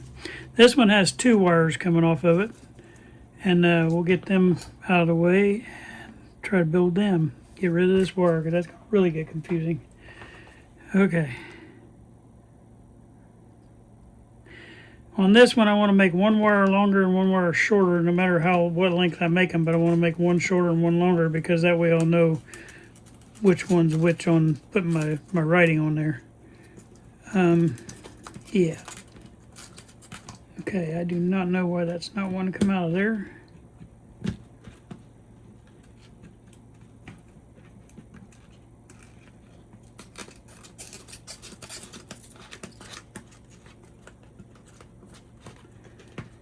All right, I might have to trim the back of this a little bit to get it out. It's fighting me.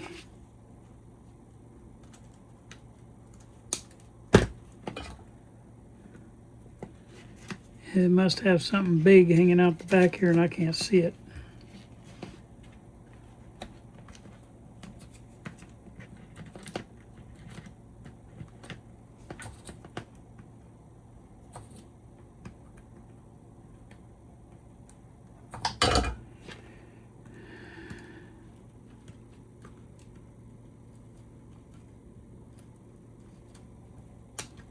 There it goes. I don't know what that is, but it's big.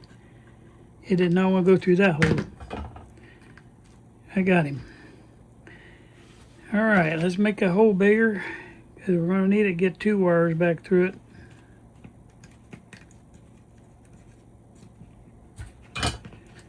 All right, let's see what we got here. We got a switch 2 pin 9 and a trimmer 2 pin 2 bottom. Okay, and the pin 9 one's going to be a little bit longer wire. All right, I can probably use this wire for the pin 9 one.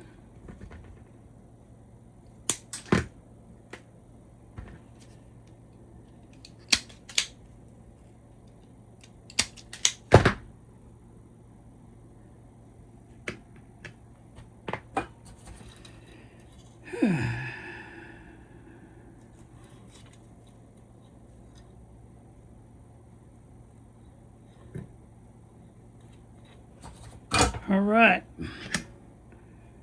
and we'll go ahead and cut that one a little bit at an angle.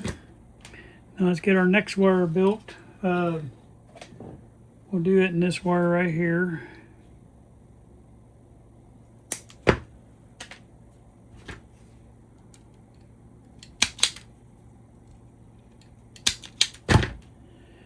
think what a lot of these guys that are experts at doing these videos and stuff, they have a monitor that this projects onto over there so they can see where their hands are and stuff, because it's hard for me with this little tiny screen over here that I'm on top of to watch that all the time. But if I had a monitor out in front of me, it would be a whole heck of a lot easier for me.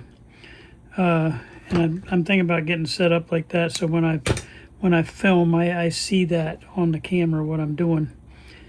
And I kind of see sometimes a monitor in the background for those guys, and I think that's what they're doing is they're looking at that monitor. And that way they know what they're blocking, what they're not blocking. Me, I'm having to sit right here on top of this thing to be able to look down inside and see what we're doing and not doing, which is sometimes frustrating. Okay, notice I have one longer, one shorter. My shorter one will be the shorter wire over here, and that way I know which label to put on it. Okay, let's get this one soldered up.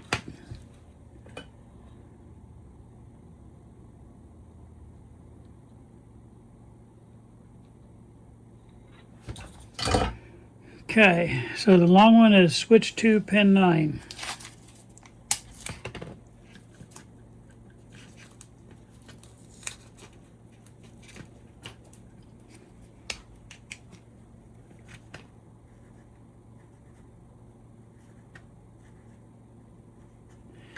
Okay, and the other one is trimmer 2, pin 2 bottom.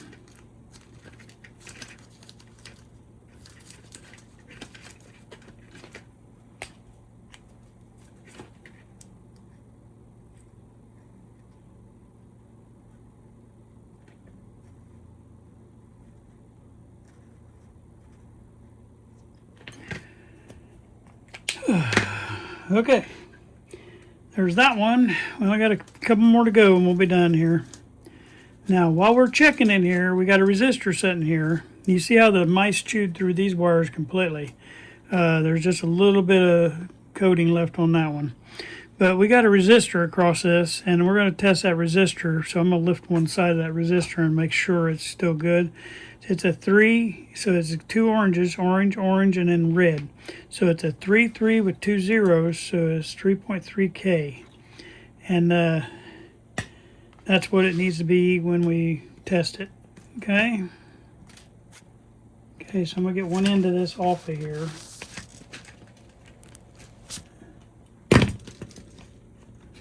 Maybe. I can't do it left-handed though.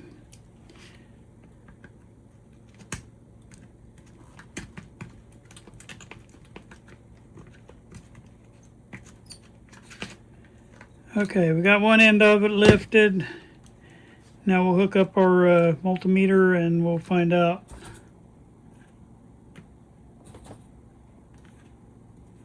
Find out what we got. Man, there was a lot of solder on that joint. Okay. Wake our multimeter up because he hadn't had to do anything today. Lazy bum. Okay.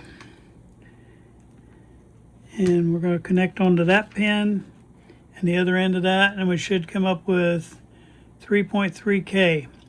Well, as you can see, which you can't see because I got you in the rack, is it's almost 6. So it's almost double. I'm going to see if I got a 3.3K. I'll be right back. Okay. I did not have a 3.3K, but I got a 3.9K, and it'll be plenty close enough. It's going to be a lot better than the 6 we're sitting there with. And so we'll go ahead and get that changed out. And in this case, I have to free this guy up too. So I'm going to put I got 2 pins left. I got to put this left wire. I'm going to lay him over here on the left side. He's going out here to the left. That'll be my second round, but I got to get this resistor pulled out. That's why I'm doing that. And then I'll get that resistor pulled out of the way, get it put back in, and then we'll get both wires put back in. And the one we're working on, that wire is right here in front of me, okay? So we'll do it first. That way we won't get confused. And I'm saying that on camera in case I get confused. I can go back and look at my camera. I'm just kidding. Okay, there's my 3.3, which is almost 6K pulled out of there. This has the mica cap attached too, which makes it a little more fun. But I do believe we'll be fine. So we got to get a resistor through there, and we also got to get a wire through there. All right. So I'm going to get both of these cleaned up and ready to go, because that's what's got to happen on both of these. All right. The resistor's got a very fine little wire, so we should be fine. But all right, so now, come on, little feller.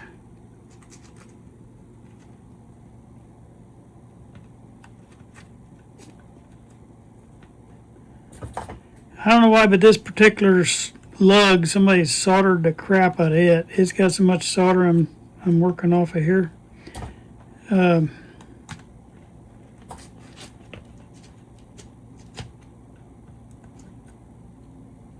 There we go. I got him cleaned up. All right, so now we got a pretty long wire right here, so that means we're going to be going somewhere with that. And so I'm going to see what I got in here. It's probably going to be another. No, here's a nice black one that's long. All right, so I'll do that one and cut him a little longer even. All right, and get it ready. We'll do it first.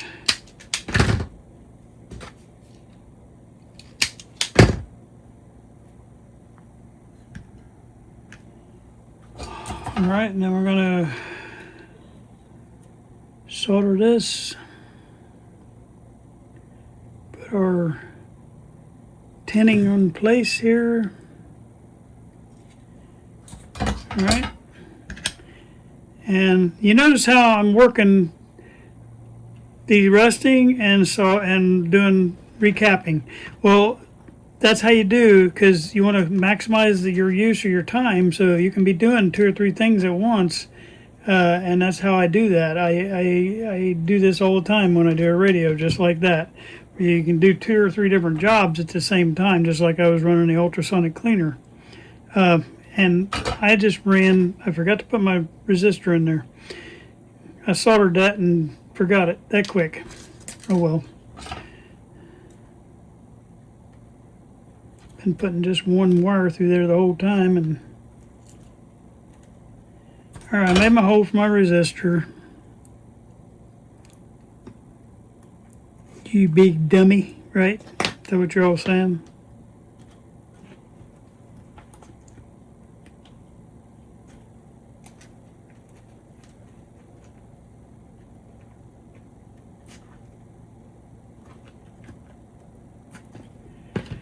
All right, now we got that.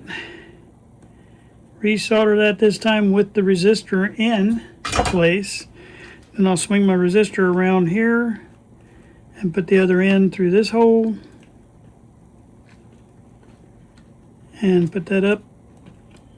So that one's ready. We just gotta get one more wire, but we want to put our name on this wire that we just did. So 6J5 pin 3. Okay, this is going to a tube. Okay, 6J5 pin 3.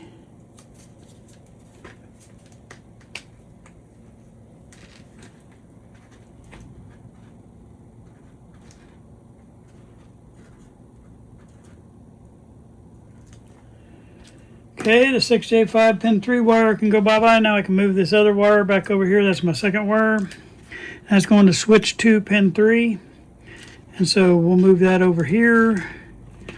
So I don't have to do anything with this wire because it's just another solid wire. It's not a what we call a wire that the mice got to. This is actually a solid wire. All right, so then we just got one more wire going right here, that size right there. Let's see what else I got over here in my pile.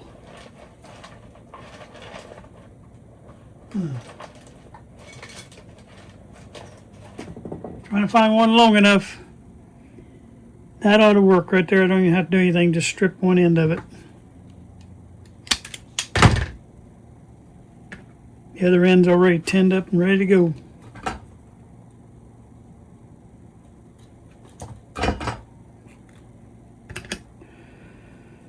Okay. And put that through the hole. Forgot to clean off the end of that.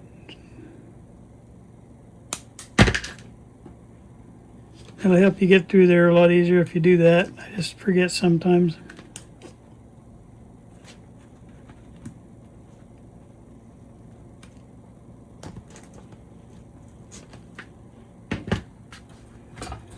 All right, solder this bad boy and we'll be done with this guy as soon as I get it labeled. Okay, I think we got them all. Okay, switch to pin 3.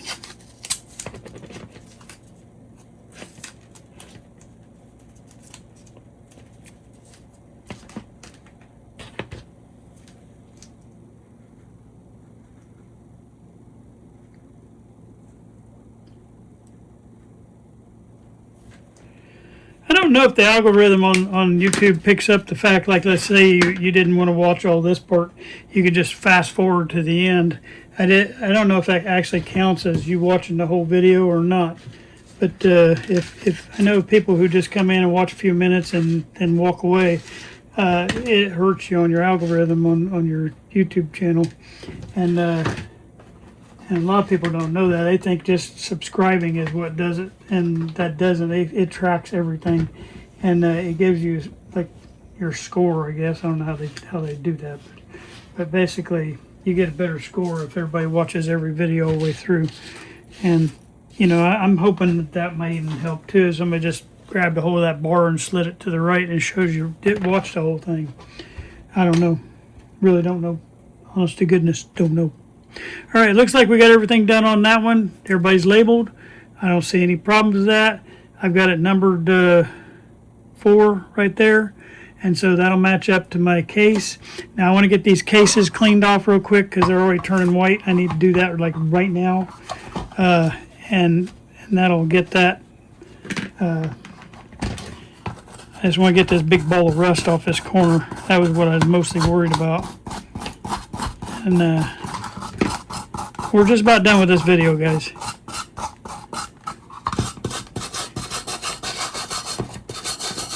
Some of this stuff you do, though, people don't realize how much time you have in one of these restorations on an old radio.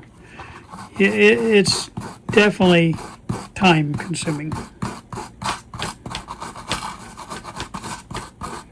Yeah, that big old chunks of rust are just dropping off of there. Okay, get my wet rag, stop that process. And actually that's mostly staining. There's a little bit of brown still on there, but most of that's staining. That'll just paint right out. Okay, there we go. That one's ready to go into paint. Let's get this one. I'm going to just go ahead and throw these three things down in there. Okay, get this one. Well, there's a couple little spots of rust on this one. It's mainly just dirt.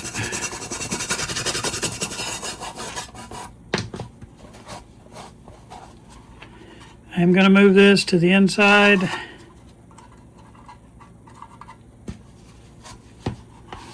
That way it's ready to go to paint.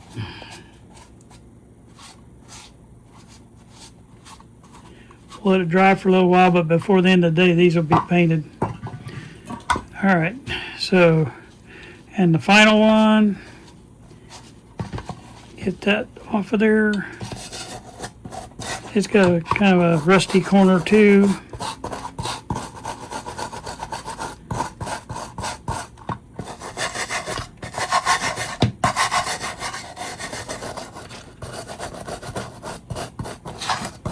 All right, I'm out of the camera shot again.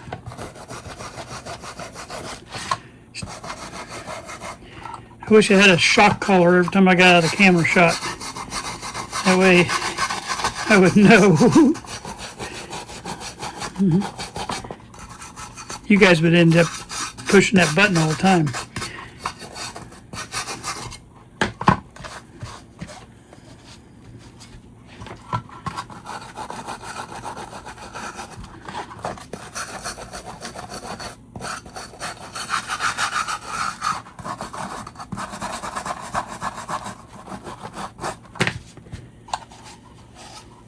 Alright, I will take a little piece of, on some of these, just to smooth it a little bit, take a little piece of 60 grit sandpaper and just try to knock a little bit of that off the top of that, just make it look a little bit smoother when I put the paint on. But overall, I mean, there's a little bit right here on the side that's, on this one, is a little bit rough. But I think it'll turn out just fine. Okay, I think that one's ready to go. Let me double check these and just hit that real quick with a paper tube. As long as I'm not pushing crazy on this, it won't scuff it.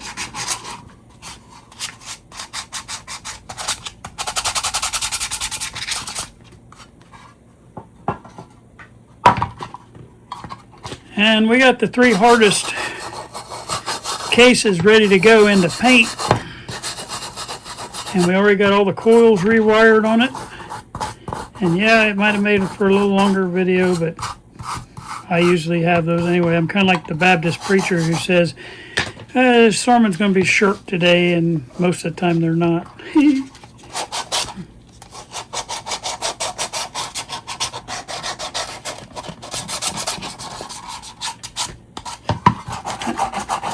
I know my dad, he was long-winded. He was a good preacher, but he was long-winded. He definitely, when you get on a roll, he didn't want to stop. That's probably where I get it from. Okay, those three are ready to go outside and get painted. I got to do one more thing, and then we'll be off of this video. I want to get the stuff off of here, and that way you can see that I didn't leave that hanging.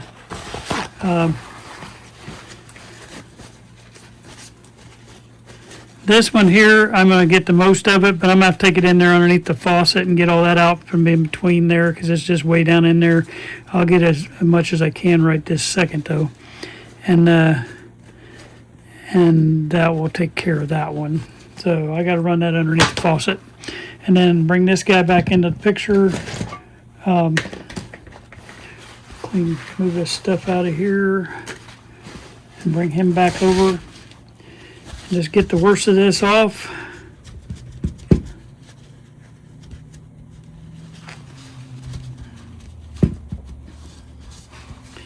And most of that rust came off of this. It's amazing. And it was thick on there. But it just came right off. It wasn't hung on too much. It's doing quite well that way. So this might make it into paint today too. I don't know. It has to dry pretty good. I don't want to put paint on here with that navel jelly sitting on there.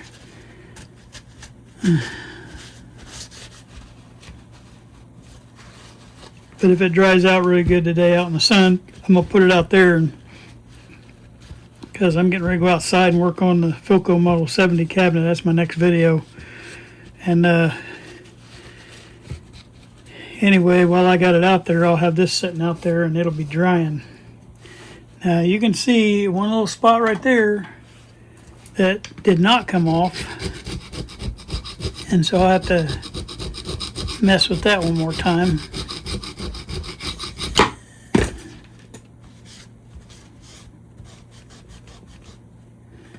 And usually where that's at, when you see spots like that right there, it's because it's pitted real bad and it's down into the metal. And what I do is try to knock off, it ain't gonna hurt it. You're not gonna hurt it by using this screwdriver, but I try to knock off as much as I can physically in that round. And then I'll just take a little bit of this jelly and sweep back on there. Well, first I gotta wash it. Then I'll put it back on there. And I'll come back to this later. And I noticed a little bit of roughness right there still. I don't know if I just didn't get all that off of there when I had it facing the other way. I thought I had it off. Once again, I don't see very well, so. Yeah, there's some rust right there I didn't see. Okay, there's that. And next week, when we come back, we'll work on the 2 IF cans and make sure that there might probably be some more painting that we're going to have to do if I don't get to some of the painting on this stuff. See, that one's not bad. It does have a little bit right there. I'm going to de-rust one more time on that little spot right there. All right, so I'm just going to wash this thing and then put a little more navel jelly on here.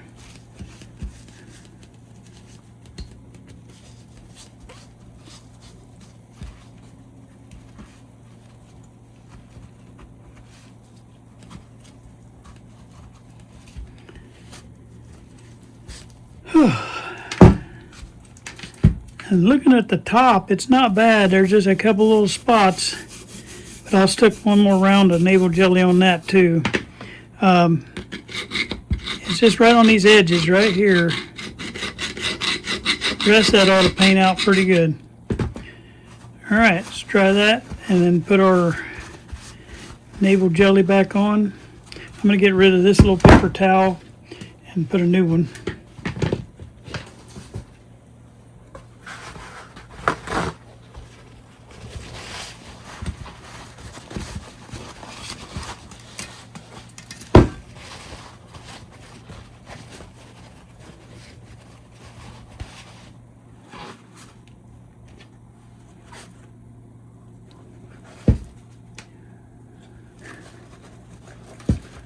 Okay, I just got a little bit of rust right there and on these two sides, and pretty much that'll take care of that problem. So I'll just grab my thing here, and while I'm outside working, I'm going to let this finish its job.